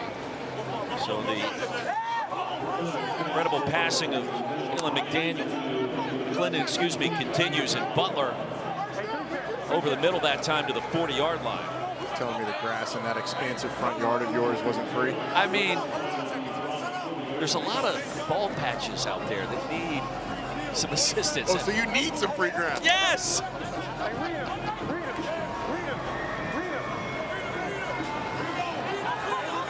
Roughnecks on the move again. And McClendon now 15 of 20 through the air. And they're going to take the expiration of the play clock. Timeout. Houston. Roughnecks 30 seconds. use those timeouts quickly in the first half and again here in the second. What you want, EP? I got it. You want the same thing? Call it. Call it. Hey. You had that? We gonna call that. We gotta get that. Yeah. Go. He's asking Eric Price, the offensive play caller, to do the same thing before the timeout. It don't matter because if it isn't. I mean, look, he told us this week, it's on me that we haven't pushed the ball down the field more.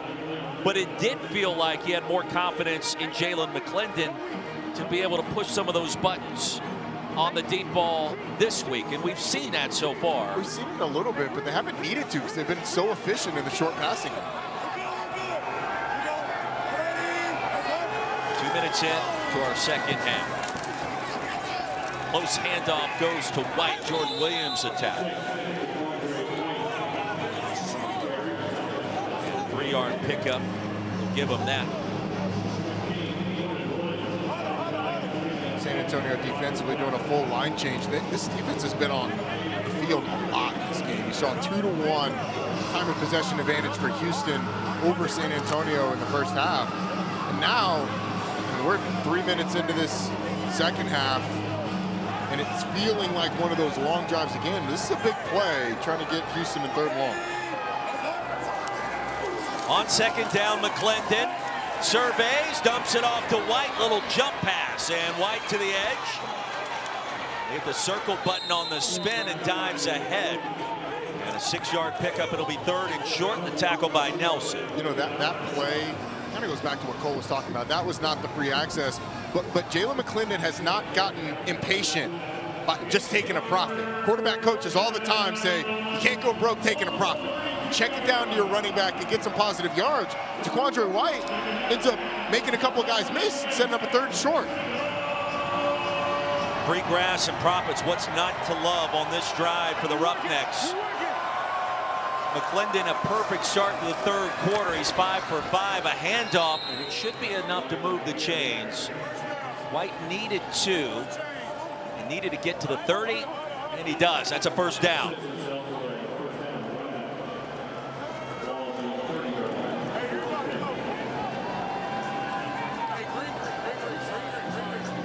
San Antonio, their home opener today. They've had to wait a long time to be able to play here inside the Alamo Dome. And coming off an impressive win at DC last weekend. First loss of the season for the defenders. Had some momentum, but the Roughnecks have stolen it right away. Kirk Merritt followed up, he'll lose 4.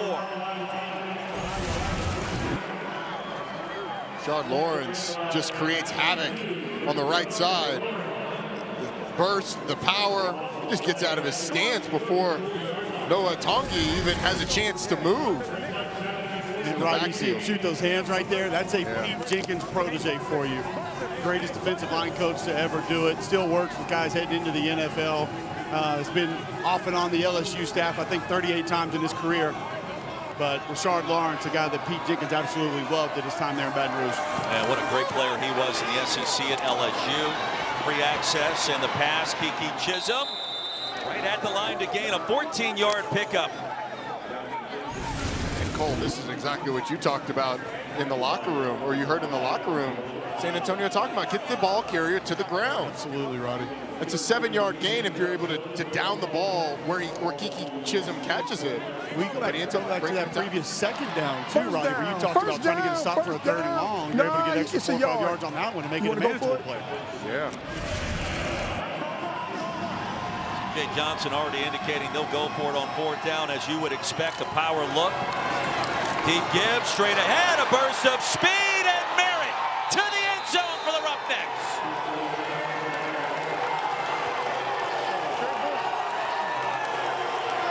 Kirk Merritt is back. He's healthy. They're going to utilize him on 3rd down.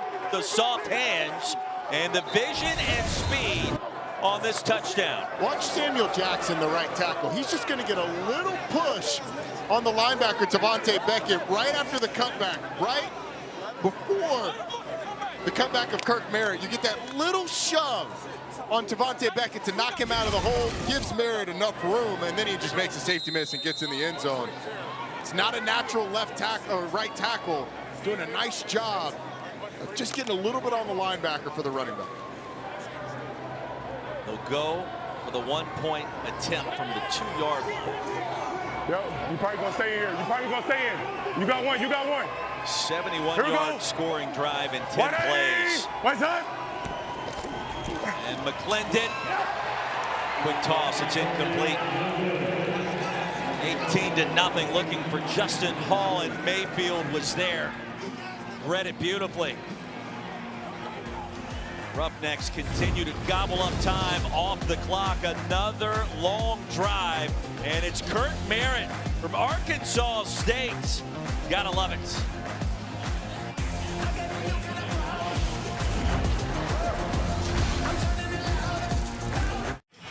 Oh, man. 18-0 ball game. Moments ago, Peyton Pardee talking with his quarterback, Kellen Mond. You feel good? Yeah, let's go. Hey, I believe in you, man. Let's have a great second half. Sorry, I hit you in the face. My bad. All right, baby. First-year head coach, and then now, moments ago, Kellen Mond, the former A&M standout, with our Cole Kublik. Kellen, give me a little idea at halftime, just kind of what you guys talked about, maybe how you can get some momentum going offensively. Just really refining details. I think we went 3 and out in the first 2 drives because of a missed route and a misread, and then we get down in the red zone, we have points, and I throw a bad interception, so just getting back to the details. Thanks, Kellen. Thank you. You love the ownership there. Some issues, the interception, Those 2 3-and-outs in the first 2 drives, they were minus 15 yards in the process, which assisted Houston to great field position. The biggest thing is San Antonio, they have not had the ball very much. So it's really hard as an offense to get in the rhythm. It's been almost a quarter, it's been over a quarter of game time plus halftime since they've had the football. 15 minutes and 11 seconds of possession for the Roughnecks, slightly more than a quarter. Meanwhile, Kirk Merritt scored his first touchdown of the season moments ago. He's with our Morgan Uber. Kirk, Zaquandre Wright just came over to you and said, I told you, man, I told you. What did he tell you? He told me that we was going to gas him right straight down the middle. I mean, just how we practice. Coach talked about alignment, assignment, playing with passion, love, and just being selfless, and it came through. Well, for those of you guys that don't know, you are a painter. You call yourself Kirkasso. So what would the title of that painting be after that run? I don't know, but a good team effort. We practiced it all week, just playing with love, man, and a lot of grit. And we're gonna keep pushing. The game not over yet. Kirk, thanks so much. Thank you. Indeed, it is not. The pass was dropped by Jontre Kirkland. And then some extracurricular activity had this crowd inside the Alamo Dome on edge. It'll be 2nd and 10.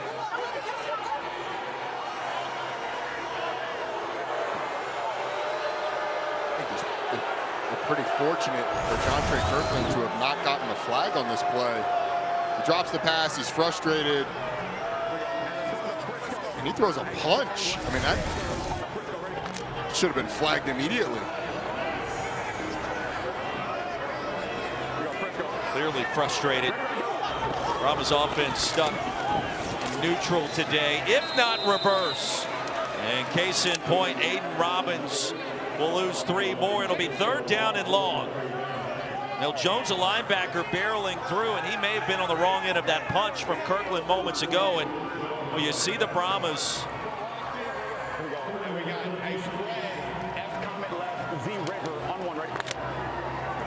First time they've touched it in about an hour. 0 for 3 on 3rd down. Everybody for Houston around the line of scrimmage. Roughnecks showing blitz. 4-man front. They'll swing it out. Corbin will get something ahead towards the 30. Rashad Williams ushered him out of bounds. And another 3-and-out for this Roughnecks defense, working against the Brahmas. It's just felt so disjointed for the Brahmas offense today. And it's little things in games that can cost you. Jontre Kirkland drops the 1st down pass. Well, that would have set up a 2nd and 1 at minimum. And maybe even a 1st down if he's able to get his foot out of there. And then it sets you in a 2nd and long. Then you get blown up in the backfield, 3rd and long. You turn the ball, or you give the ball back to Houston. Roughnecks thinking about their 2nd win of this season here at the halfway point. Justin Hall hesitated for a moment, almost like he called for the fair catch.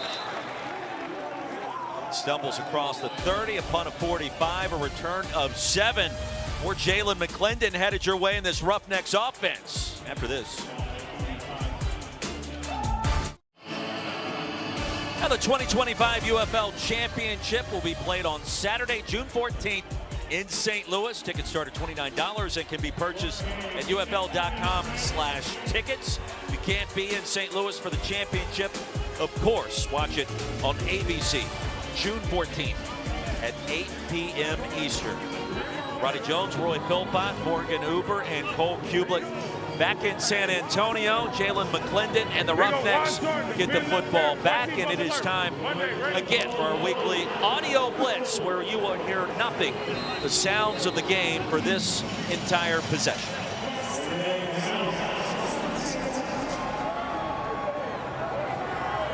Here we go. 180. Let's go.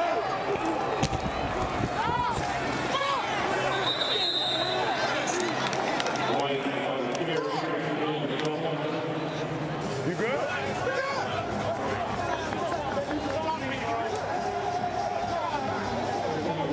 Hey, water, big right close. 15 Willie Slice. Monday, ready?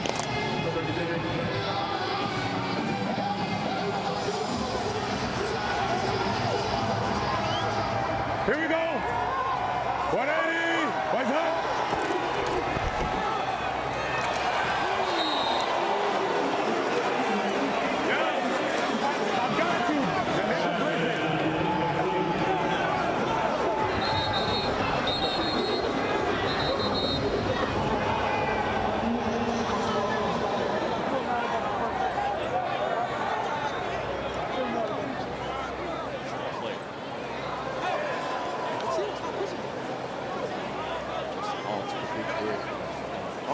as well. He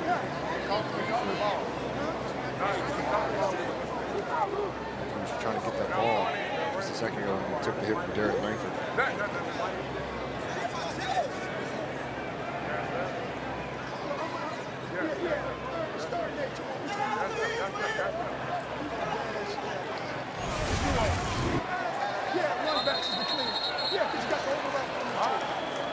I guarantee I'll make it work.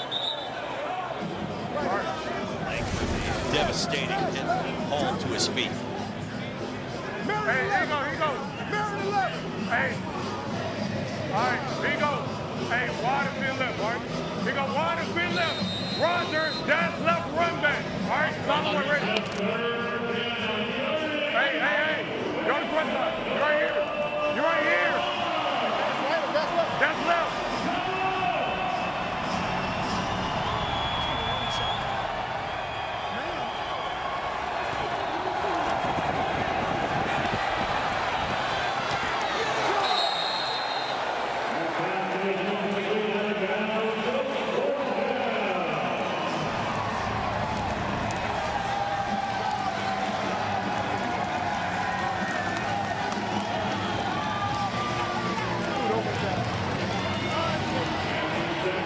Brahmas get a stop, trailing 18-0. McClendon's pass, it had a chance to get to Keys, and instead the pass incomplete and out of bounds. Matthew Sexton, who had a punt return for a touchdown last week, drops back deep for the Brahmas. And the first time we've seen Mike Rivers, the punter for the Roughnecks, after 4 possessions, all ending in points previous to this one. Rivers, who played collegiately at Troy, sends a wobbler to Sexton from Eastern Michigan. And against the grain, spun down at the 28. Punt of 45, a return of 9. And the tackle by Marvin Moody Jr. The Brahmas begin this drive right there. Anything we want to see different from Kellen Mond, the play calling, or anything with the Brahmas offense? How about a new quarterback in Jarrett Garantano? Something different.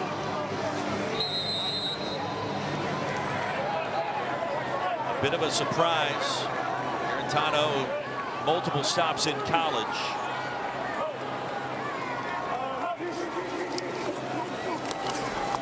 On the first snap, he throws behind McFarland. Well, the crosser was there, and the pass is incomplete at 2nd and 10. Jarrett Garantano transferred to Washington State before he did that. 38 starts at Tennessee. He threw for over 6,000 yards. Interesting they would go to Garantano right now. I don't think this performance offensively has been on Kellen Mond. Like, he has delivered the ball well when he's had opportunities. Sure, they've been disjointed, but I guess they're looking for a spark. Yeah, Mond's numbers 4 or 5 for 35 yards. The 1 pick at the goal line. McFarland churning the legs. It'll be 3rd down and medium, a gain of 5. You wonder if this is already 4 down territory for the Brahmas. Still a lot of football left to be played. Spread right, purple. Spread right, purple. It should be a freeze play then, fellas, if we're going to go purple. Smart, too, to hurry up.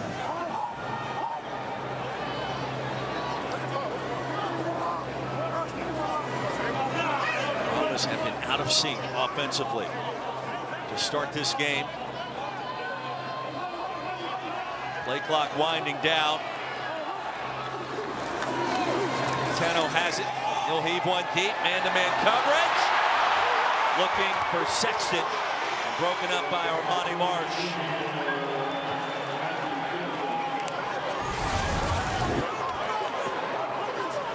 End up going to the slot fade to Matthew Sexton, and Marsh with the breakup.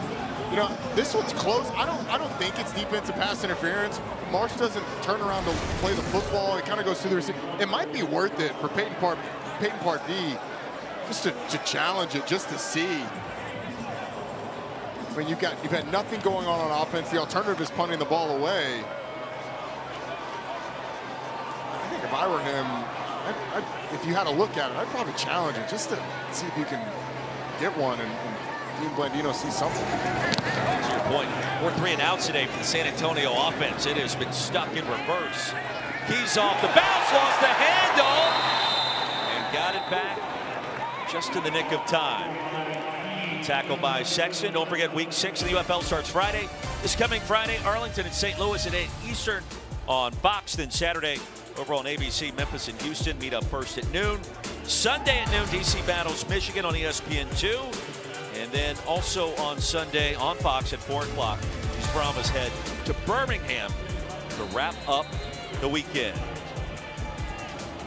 Final game of Week 5 here today in San Antonio, Texas. And the Roughnecks, this Lone Star State battle, have the edge on the scoreboard, in the stat book, at quarterback, in every possible category you can imagine.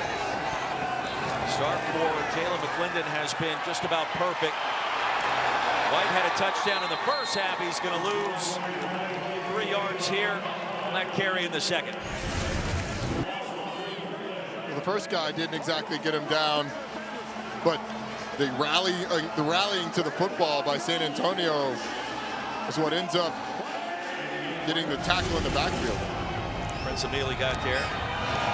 Off the swing. Runner's not down. That's Keys to the 20. I mean, Houston just continues to gobble up time off the clock in every possession. They're advancing the football and playing keep away a little bit longer for head coach C.J. Johnson. That's why this feels Don't like a do huge... the cut.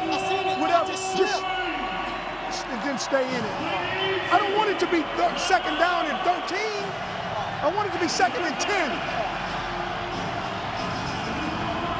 He was right. There was a little bit of room there to at least get back to the line of scrimmage. 3rd and 5, empty backfield. McClendon, the slant, intercepted. Down to one knee for Jalen Elliott. New life for San Antonio. Marcus Sims had a chance to haul it in. Instead, it ricochets right to Elliott and a 14-yard return.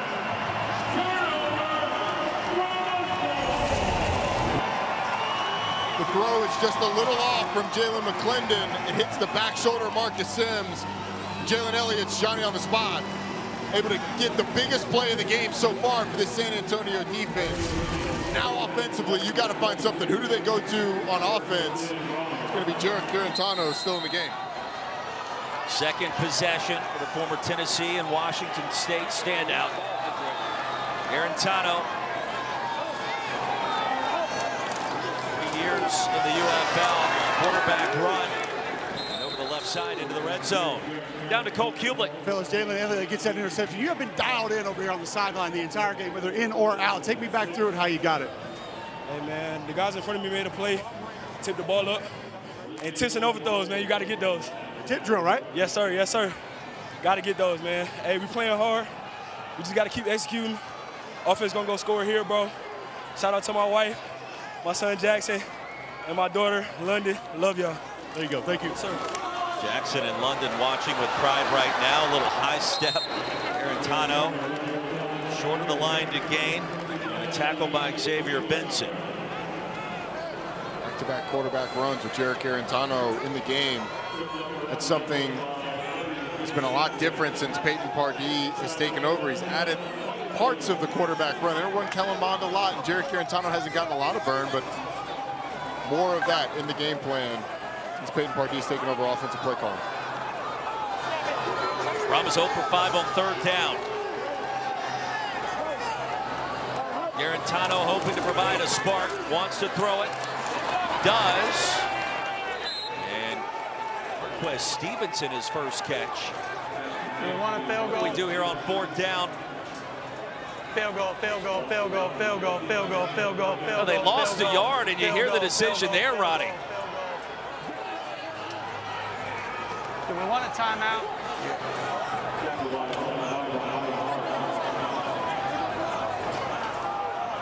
Down 18.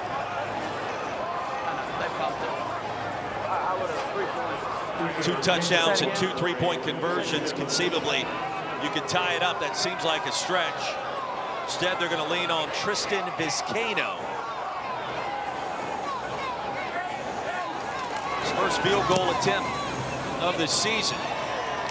And Vizcaino connects. 18-3, 40 seconds remaining here in our third quarter. And remember, we've got a Stanley Cup playoffs doubleheader tomorrow night right here on the ESPN as the first round continues. Game 4, Lightning and Panthers up first at 7 o'clock Eastern. Game 5, Avalanche, Dallas Stars at 9:30. Both games on ESPN, also on the ESPN app. Roy, who do you got in those games? Lightning, Panthers? Lived in Dallas. I root for the Stars. I didn't see them on that graphic. Were they on that graphic? That's the second game. Oh. I'm looking at the Sorry, Stars. I was looking at the first game. Way to put me on the spot and play a little role reversal there. Look, and somebody's got to stand up for Morgan. You're putting Morgan on the spot. I wasn't the one that wanted to do that. You were the one whose voice asked her the question live on national television. I didn't have a choice. Thank you very much. All right, Peyton and now Pardee. that I'm getting close with hitting my bet here with McClendon, I'm going with the Stars, guys. Thank you. I did some research, so there we go. Let's go, Dallas. Going back to the decision by Peyton Pardee to not go for it on 4th down. The way you laid it out, Roy, is I think that's the reason that's probably the right call. 2 touchdowns, 2 3-point conversions to tie the game up, kick the field goal. You're going to have to get stops anyway. Kick the field goal, and now 2 touchdowns without the conversions. Lawrence Keys, it is college ball Tulane, still on his feet. Rumbling ahead near the 40. They'll mark him out to the 39.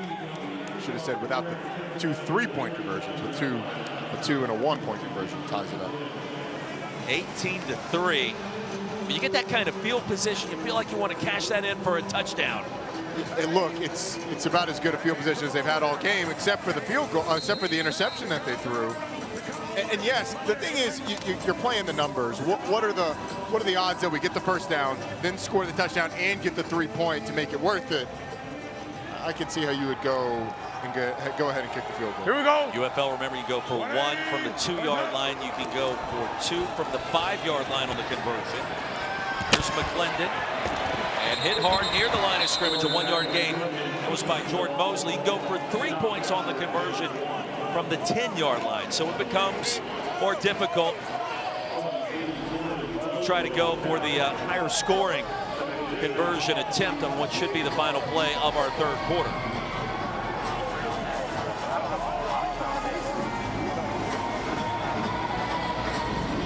And you wonder what will happen at quarterback the third quarter in our final 15 minutes in San Antonio. The home team with work to do, and the Roughnecks 15-point advantage in the Alamo Dome. The United Football League. Experience the game like never before. The access, the action. You see and hear everything. More of what you love. The United Football League. Saturday on ABC and next Sunday on ESPN2. Hey, you, come here. Z Short. It's gonna be Marcus. Z Short. See, I got faith in you. Z Short, Willie Meggs. Post, come in short. Touchdown. I'm coming to you. I'm making him do it to you. Start of our fourth quarter, C.J. Johnson mic'd up. And listen, it's not how you drive, it's how you arrive. And the Roughnecks have stumbled onto a quarterback as quarterback issues remain for the Brahmas. Jalen McClendon has made plays. He was talking to Marcus Sims in the break. He's to the top of your screen. Watch the route that he runs. Play action. McClendon takes a shot, and a wobbler is out of bounds and incomplete. It was Sims, the intended target, and it was Jalen Elliott right in front. Jalen Elliott did a nice job of covering it. It was play action. Kind of a big boy over route down the field to Marcus Sims. Jalen McClendon tried to fit it in there. Ball came out a little wobbly, though. This is a big third down, though, for the San Antonio defense. You're down 15. You need stops.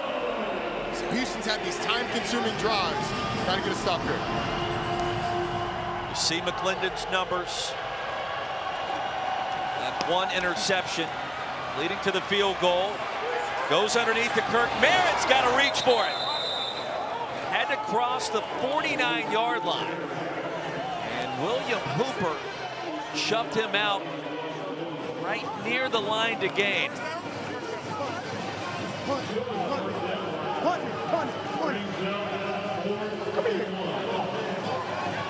And on 4th and short, you hear the verdict. Catch it and go straight up the field. Come on, Kurt. That's exactly what I was going to say. There would have been a collision at the first down marker, but if Kirk Merritt goes up the field, probably gets the first down. Instead, he goes laterally and ends up in a 4th and short. And listen, Roddy, all of a sudden, Brahmas now with 3 straight stops with their defense. And San Antonio, the hang-around team in their home opener. Sexton retreats back to the 5. And the punt return for a score last week in D.C., not this time. Stymied at the 10. Coming up as soon as we are done in San Antonio, here at the Dome, friendly confines of Wrigley Field. Place to be for Phillies and Cubs. First pitch tonight, 7 o'clock Eastern. And Kyle Tucker getting loose. Chi-Town. Baseball tonight.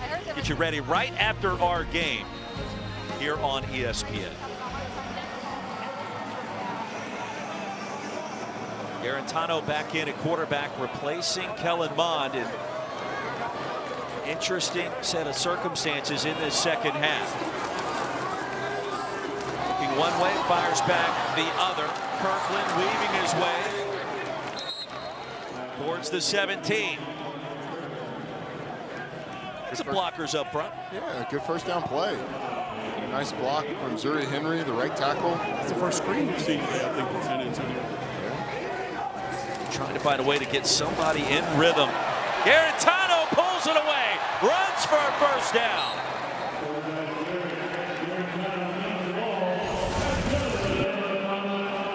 And this ends up being a huge gain. He's reading the in-man on line of scrimmage. He crashes down, so Garantano just pulls the ball, and there's nobody there for Houston until he gets well into the 3rd level. That quarterback run a bigger part of the game, much bigger part of the game with Garantano in. After the ball back to the line of scrimmage. Entwine lassoed him down to the turf. Aaron probably had Garantano rushing over. She does have a way of knowing that these things are going to happen, too. Probably right. Well, predicting the touchdowns especially. We've had that a couple of times. We heard it yesterday. On the money there. 2nd and 10, 3 minutes into the 4th. Big possession, a big potential drive for the Brahmas.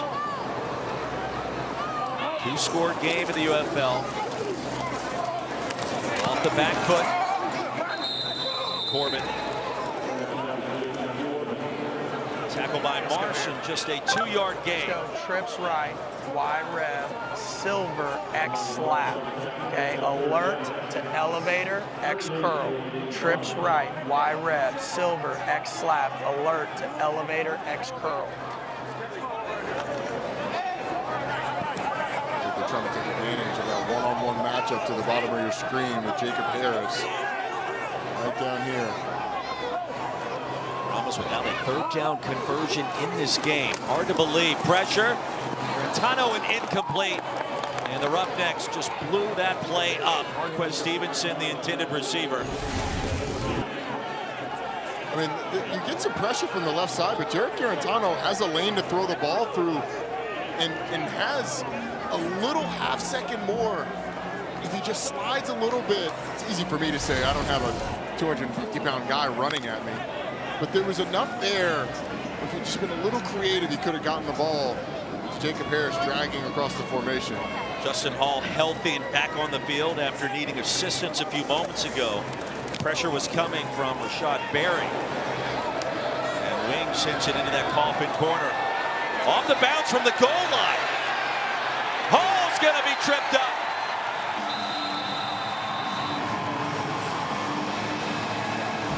The tackle by Matthew Sexton. And the Roughnecks have it after a 65-yard punt after this. All right, honestly, where does that bounce rank That was pretty sweet right there. I mean, honestly. Yeah, that was the good Lord. That was the good Lord helped me out on that one. I had no control over that. Good bounce. You get lucky with those, so we'll take that one. Come on, you could have gone like foot placement or ball angle, like the wind here in the dome. Yeah, the way I dropped it, I made it spin that many rotations and bounce at the right degree. No, I wish I was that good. You are. Thanks, man. Thank you, brother. That is punting expert Brad Wing, former LSU standout, a land down under, grew up playing Australian rules football. Morgan Uber on the sideline with backup quarterback Anthony Brown to take us through this Roughnecks possession.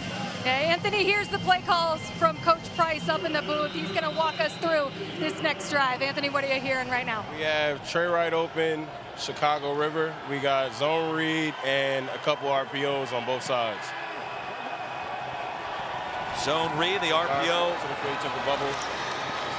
Good run, Jay. Justin Hall tackled by Williams after a gain of 6. Stabler. It's another outside zone with an RPO on the backside. My bad. I ain't want to talk to the mic too much. Understood. Good hand. Nice. Strong runsy. Third down. White picks up 3. Let's go Z-tap. Got Trey Wright open. Chicago Lake. Z-tap. Got Trey Wright open. Chicago Lake. We got Z-tap, Trey Wright open, Chicago Lake.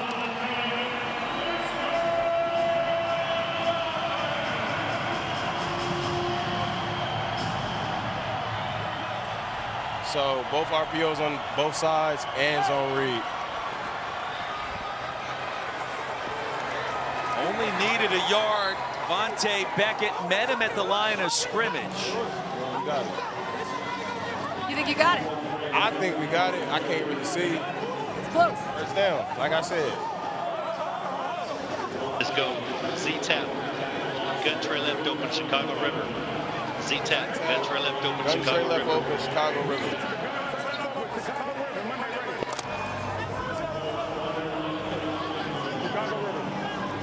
Yeah. Flipping it. Yeah. Got the bubble to the field. Here you go. 180. What's up? Linden's going to keep it and be brought down after a short gain by Lonnie Phelps. How do you think Jalen's going through his progressions today? So, I mean, we go from reading the end, or we got pre-snap, we check in if we got leverage to the bubble to the field, or we have leverage to the boundary. If not, we're going through our read and we're reading the end on the line of scrimmage.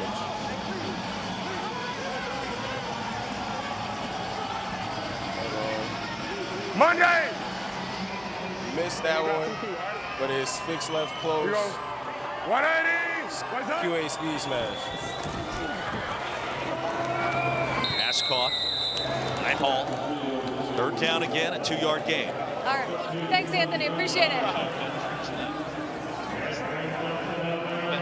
Third down here. Thanks to Anthony Brown for taking us through some of that. You can see how much the RPOs play into it.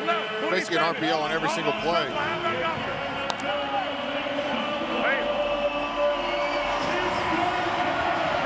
With the play call there, he's going to have the halfback Quandre Wright on an option route if he doesn't like what he sees downfield.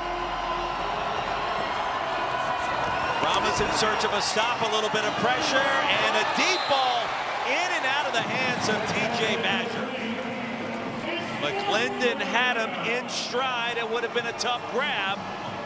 And the punt team on the field for C.J. Johnson. I think Derek Langford just has enough contact at the catch point to throw off the concentration of TJ Vasher just a little bit. It's great coverage by Langford. And this Brahmas defense has stepped up in the second half.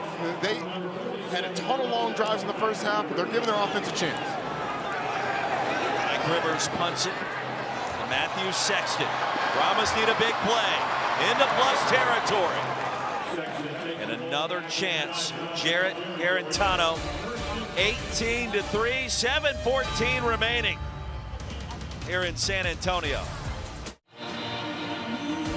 Coming up week 6 in the UFL, it starts Friday, Arlington and St. Louis up first at 8 Eastern on Fox. Then Saturday on ABC, the Showboats and the Roughnecks meet at noon. Sunday, 2 more games, DC battles Michigan. It's on ESPN2 at noon Eastern.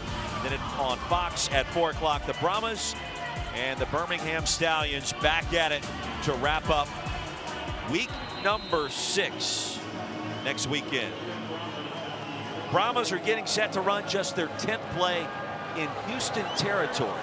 Jarrett Garantano mains in at quarterback. Out of the bullpen, if you will, and the draw to McFarland for perhaps a 5-yard pickup and a tackle by JT Tyler. Jarrett Garantano's come in the game. So the talk in the Houston sideline has been, hey, look, we're going to see more quarterback run. Be ready for it. 32 career starts at Tennessee. 7th most passing yards in school history in the SEC. And an interception. It bounced right to Williams. Rashad Williams. And a pick 6 for the Roughnecks with 3 penalty markers down. All right, the ruling on the field is an interception return for a touchdown. During the return, legal block below the waist, San Antonio number 67. So we can enforce that on the try. Yes. All right, so we need to figure out what he wants to go for. Let him know he can go for 3 and we'll mark it down to the 2.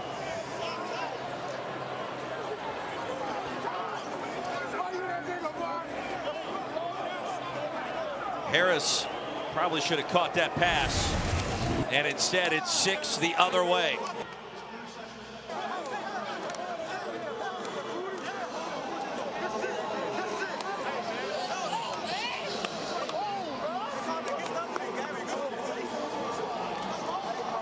No, track it. Are you kidding me?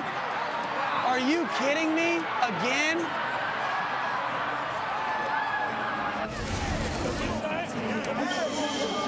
A 66-yard return for a touchdown. And no matter the quarterback, the results have been the same today. And these receivers, Brahmas, have let down Kellen Mond and also Jarrett Garantano a couple of times today. So after the penalties, this will be a 3-point try, but not from the 10-yard line. The infractions move the football to the 2. Hey, Ace the gun, Denver right Quiznos, 350. F trail, watch 69. And just when you felt like Brahmas had a chance, the Roughnecks stand up and make another big play with their defense. See if McClendon wants to run it here or throw it. And the quick strike is caught for 3 by Emmanuel Butler.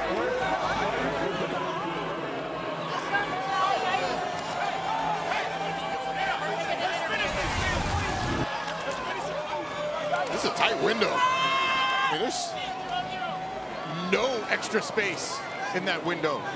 It's a nice run off by TJ Vasher to pull that coverage away from him, give him a little space. Yeah, it's a great point, Cole. Well-designed play. Eric Price fired up. This is... Houston has dominated this game. Despite San Antonio kind of hanging around, the defense came to play in the second half. Great job. This Houston defense has been awesome. It's a Houston defense that played pretty well last week against Birmingham. Just gave up a ton of big plays. Hey, I know. That ain't, yeah. They have not been able to find them on that San Antonio sideline. Down to Morgan Hooper on the Roughnecks bench. Yeah, a lot of high fives being given out around here after that pick 6. I saw your defensive coordinator, Chris Wilson, pull you aside. And what did he tell you in that moment? Man, just go out there and be focused, lock in. We knew it was a big drive and we needed to stop or a turnover. And just, you know, by the blessings of God that we got one. Was that instincts or film study there? I say instincts, but also film study. What, I mean, for this defense, the way you guys are playing, how do you explain what is the single biggest key to the way that you guys have showed up today and played out? Man, just really just coming together and just believing in each other, putting it all piece by piece. We work hard every day at practice, you know, putting God first and what people believe in and coming out here and just displaying it. Great shot. Thanks so much. Congrats. Former All Big 12 performer at Texas Tech, a couple of seasons at UCLA. Rashad Williams, second pick. Receiving team. Yes. We'll go from your flag. 29. During the return, holding receiving team number 29. 10-yard penalty, first down. Hey, Q, give me a ball, Q. Tariq Carpenter costs his team 10 more yards. It's starting to feel like one of those burn the tape games for San Antonio. You go back, you watch it. We're in 10, 10, 10, 10, 10, 10. Hey, this is the only drive that matters. Let's be ready to roll, okay? Gold, Y cross, H option. Gold, Y cross, H option out of spread. This is out of spread. Jared Garantano remains on the field. Kellen Mond on the sidelines. 7-3 ball game. Brahmas have not led today. Roughnecks have played keep away with their offense. And the defense has been absolutely lights out. Corbin a drop. Second down. It's just been one thing after another offensively for San Antonio. When they've had good passes, receivers have dropped balls, pressure at times, the costly turnover down in the red zone really hurt them. Obviously the pick six and a cacophony of errors. It's a great use of that word. Remember, it was first down and goal to go from the 5, and Mond had found his rhythm. A couple of penalties. It was 3rd and goal from the 12, the interception by Elder, and then since then, that was the true turning point after a great start by Houston to begin a 9-yard gain here. Replay second down, 5 yards from the previous spot, or does he want 3rd and short?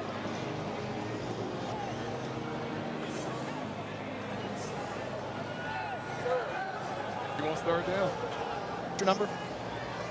Number 4. Offside. Defense number 4 lined up in the neutral zone. That penalty is declined. It's 3rd down. Adam Savoy, our referee today. Under 6 minutes to go. Brahmas 0 for 7 on 3rd down. Struggled in that department this season. Just now crossing the century mark in total offense in this game.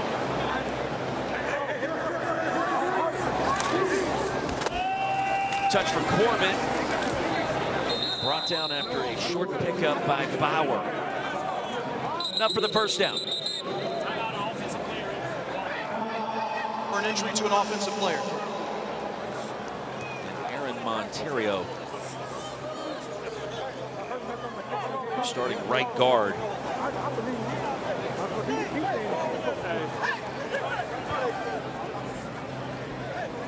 Please reset the play clock to 34 seconds.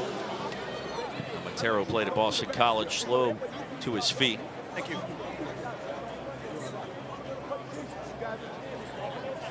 First down conversion. If San Antonio is going to get back in this thing, though, even have a shot, you're going to have to create some chunk plays. 10 personnel. We're going to go trio left.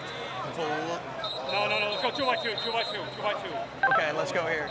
Go tight, blue F shoot X Texas. Tight, blue F shoot X Texas. If we get single high, Jacob be ready to take the top off the coverage.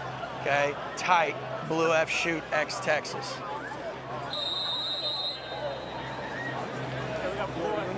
See if they get that single high look.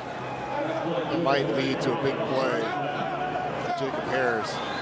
The way they're lined up, they got one safety in the middle of the field. Watch Jacob Harris down here with that one safety in the middle.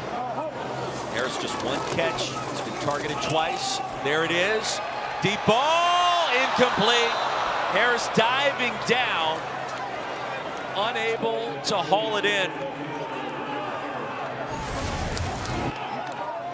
I mean, single high safety, so it's one-on-one down here, and Jacob Harris just wins, runs right by Rashad Williams, and it's all about, can the throw be there?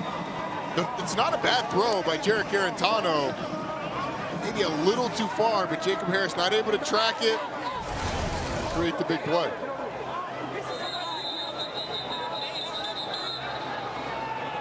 Second down and 10. San Antonio, they're first. Brahmas 30 seconds. will call a timeout. I called that timeout at 46. No way. No way. Great job on that. We are in now 11. Okay, we got to communicate.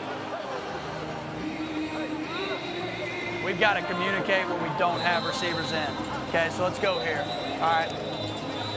I understand, but that needs to be communicated. All right, so here's what my thoughts. All right, we're going to go red, F, move, win, hoss. Let's get a completion. Okay, then be ready for 6 shallow. We good? Yep. Out of spread, red, F, move, win, hoss. Out of spread, red, F, move, win, hoss.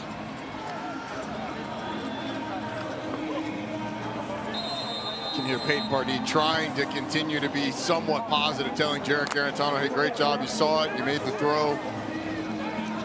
But then giving him the preparation, hey, get a completion here, here's the play after it, so you know what to expect and what I'm thinking. Kellen Mond was 4 of 9 passing for 35 yards. Garantano 4 of 10 for just 17 yards. Both threw a pick off the back foot and lofted it incomplete. He did give Corbin a chance. It was Stevenson that was in plus territory.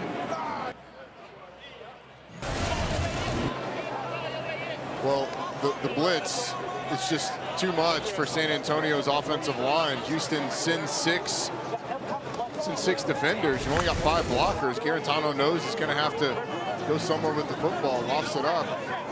But Houston's done a nice job. San Antonio's gone empty of finding ways to create pressure. 3rd down and 10. Brahmas running out of time. Their home debut. Off the tunnel screen, Kirkland navigates his way to the 35. It'll be 4th and short.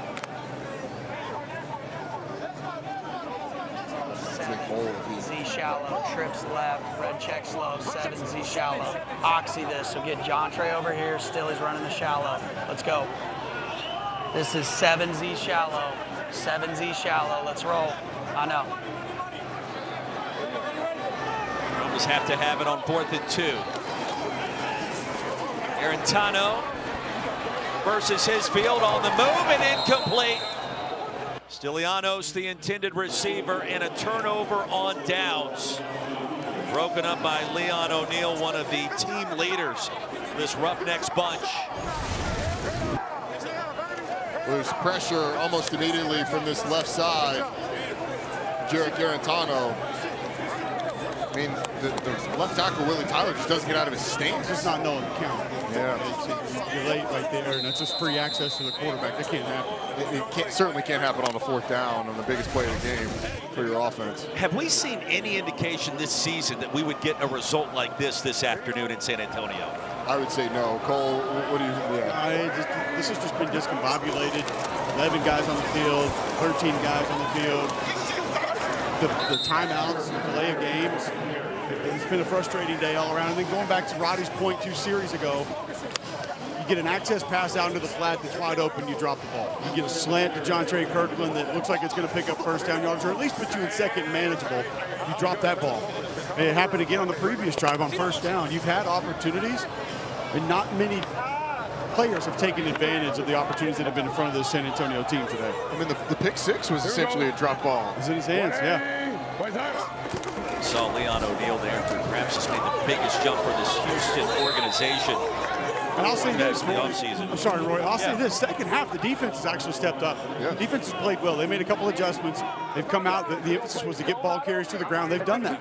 1st half wasn't great. 1st half a little sloppy. But the defense has at least showed up here in the 2nd half. You have to be excited about that. You do wonder going forward for San Antonio offensively, the decision to go to Jarek Garantano, is that what prompted that decision? Was it the more quarterback run? Kellen Mond certainly wasn't lighting the world on fire, but I thought the problems were around the quarterback in the 1st half. There haven't been many dropbacks that either quarterback has not taken a hit when they've dropped back today, and that's your biggest problem. San Antonio, they're 2nd, 30 seconds. Well, after the pass to Chisholm, it lost 2. Come here. You don't even need you don't need the motion. Okay. 37.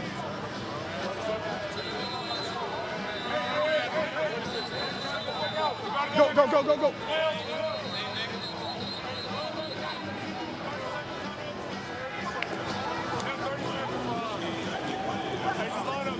Be 3rd down and 11. 2:18 remaining. Got the 2-minute warning. Brahmas have 1 timeout. All Roughnecks on the road. Here we go. 180. What's up? Kirk Merritt. Those legs churning. Inside the 35, a 4-yard gain. Garrett Nelson with a tackle. That should get us the 2-minute warning. This is the 2-minute warning. 4th down and 7 for Houston when we come back to San Antonio. 2 minutes to go here in week 5 of the UFL.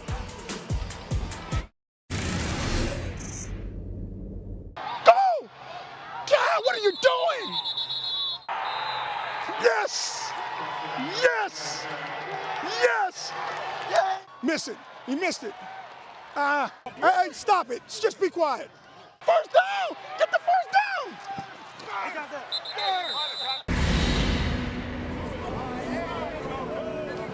Former NFL assistant, Tulane head man, and now with the Houston Roughnecks on the verge of winning their 2nd game this year. C.J. Johnson, the always animated Coach Johnson. I tell you, I think he is my favorite coach to hear the mic down. From the animation to the just be quiet. I want to hear it right now. The why you were in the game a couple weeks ago might be the best clip of the season in the UFL.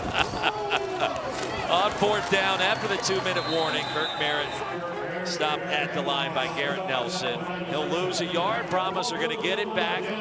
We got 1:54 to go, and they're down by 24. River Payton Party here just trying to find something to build towards next week. Lion prop out of spread. Lion prop out of spread. It doesn't get any easier. A road trip to Birmingham. And I'll be curious who takes the first snaps in that game. Go to Jarek Garantano, who's played majority of the 2nd half. Although it's not like the offense has had much more success. I just think Kellen Mond moved the offense relatively better. Garantano 5 of 13. Handoff that's maybe a yard. Here Jones, the tackle. Clock continues to wind down. As Aiden Robbins try to scoot ahead. You know, the halfway point in the UFL season, and you start to create some separation. The conference standings, looking ahead towards the championship game in St. Louis.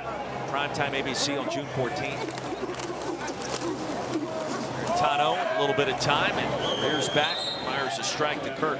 You know, Roy, on the other side for Houston, it feels like they found a little something. I think so. Jalen McClendon, that defense playing a lot better.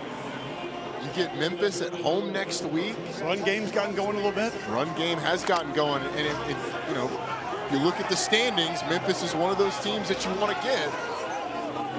You go back to this San Antonio team, Birmingham drops that game to Memphis the other night. Like, that's, we all start wondering about what Birmingham is going to do to bounce back. Nearly intercepted by Moody. He's had himself quite an afternoon in the Lone Star State. And all smiles. Like to get that one back. His defense on point. Can't be dropping interceptions like that. Come on, Marvin Moody. Played his college ball at Tulane. He did the hard part. Overzone auto. 4th and 4.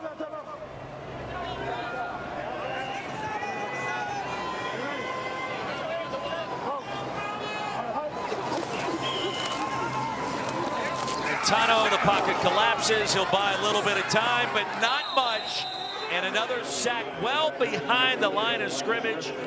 Christopher Allen, his 2nd tackle, the San Antonio quarterback, for a sack in this game. I mean, it's right up the middle between two San Antonio offensive linemen. Just splits the center and the guard. Powers right through. San Antonio is going to have to go back to the drawing board terms of just their ability to protect the passer. That's another one, Roddy, like we talked about last week and even 2 weeks ago. I think it was kind of a little quarter slide. Yeah. But the guard with nobody to his left, you take that gap with your eyes, you set straight back, you anchor that A gap between you and the center, and then worry about your responsibility outside visually, and at least give your center that help right through the middle of the A gap. So Marvin Moody doing his push-up punishment. Can't drop interception. You got to drop down, give me. Look like it was about 10, 15, 20. We do the same thing here in the booth if we mess up a call of some sort, push-ups. That's why I've been doing push-ups the entire time, and you have not. Now the Roughnecks should be one more snap, one more kneel down.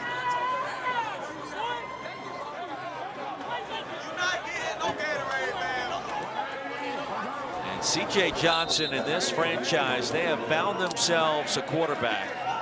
And nobody really saw it coming with Jalen McClendon. And don't look now, but the Roughnecks have won 2 of their last 3. And they are right back in this playoff push in the UFL. 27-3, our final score. And the Brahmas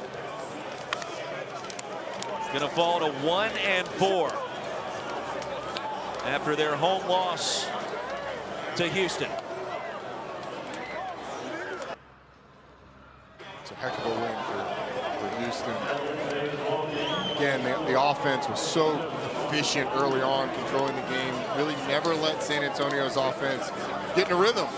Peyton Pardee and that crew are going to have to go back to the drawing board, flush it, move on. But ultimately, this is Houston's day, and this guy, Jalen McClendon's day, who's with Morgan Uber. Jalen, you told me you didn't care how it got done. You just wanted to get a win. How were you able to deliver?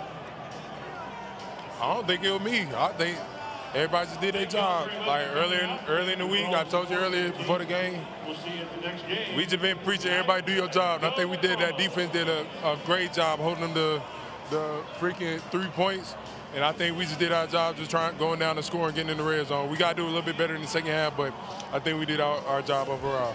You're the first to deflect any sort of praise about yourself, always making it about the team. How did they instill the confidence in you as you prepared this week for just your second start here, your 6th start dating all the way back to your college career? Yep. Like I told you earlier in the week, it ain't nothing about me. It's all God. Like, I was just trying to stay grounded in my faith and knowing strength comes from the Lord. So I just try to stay grounded in that. I try to read and pray every day. So I think that's all it goes to. Like, obviously, he gave me these great gifts to go out and play, but I think just keeping a good foundation of my faith, I think, is more than anything what helped me come and just play. So, Jalen, thanks so much. Congratulations. Now we send things over to Cole, who's with Coach. Coach C.J. Johnson, your team found a way today, but it wasn't very difficult because it felt like almost every facet played well. It feels like now you have a quarterback, you have a running game, defense turned the ball over. You have to be pleased. Yeah, I am. There were some mistakes. We muffled punt in the back end, a couple punt special teams to what wasn't clean today. A couple of leaky tackles and too many drops. But for all in all, we won the game. They played well.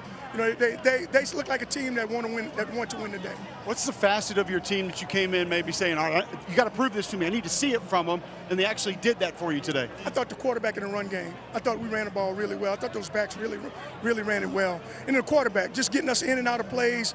He's a little California cool, but man, he did a great job. Speaking of California cool, you are not during the game. We have access to your audio. I need to know how you sleep at night after a game because, Coach, the roller coaster of emotions is out of control. Up, down, left, right, every single way possible. I mean, you were on tilt almost the entire game. Well, look, as long as I don't cuss my mom and my wife, my wife is all right with it. But yeah, that's football. It's a great game. It's a great sport, man. This spring league is something else. And that team is a really good football. They got some good players. Thank you very much, Coach. Congrats. Thank you. Cole, thank you. 27-3, our final score. Roddy Jones, Roy Philpott. Houston covers as a 2.5-point underdog. They win the game outright. We bring back in Aaron Dolan, our sports betting analyst. Aaron, final thoughts on what we saw here today in San Antonio? Well, the public liked the over. The public also liked San Antonio to cover. And the public also liked Kellen Mond to go over 161.5 passing yards. None of that ended up happening. It was really surprising that San Antonio only put up 3 points, which, by the way, was the fewest points scored in UFL history. The only time we saw fewer points is when they were shut out in the championship game last year against Birmingham. So going into this game, the overs were really the trend to be looking at. But keep in mind, underdogs this weekend are 4-0 straight up. So the dogs were barking as Houston gets the win.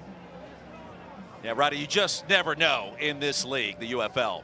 Can't figure it out. If Aaron Dolan doesn't know, then I certainly don't. Aaron, I had the under. I had the under. Oh, she did know. I told you. Yes, she did know. There you go, Aaron. We appreciate it, Aaron. Thank you. And a look at the updated UFL standings. The Brahmas fall down to 1-4, last place in the XFL conference. Here come the Roughnecks. They found a quarterback. They have found their mojo now at 2-3, just a game back. First place, Birmingham and Michigan in a tie at the top of the USFL conference. That'll do it for us, for our entire UFL broadcast team. Thank you so much for watching. Now let's send it to baseball tonight, the crew, for Sunday Night Countdown.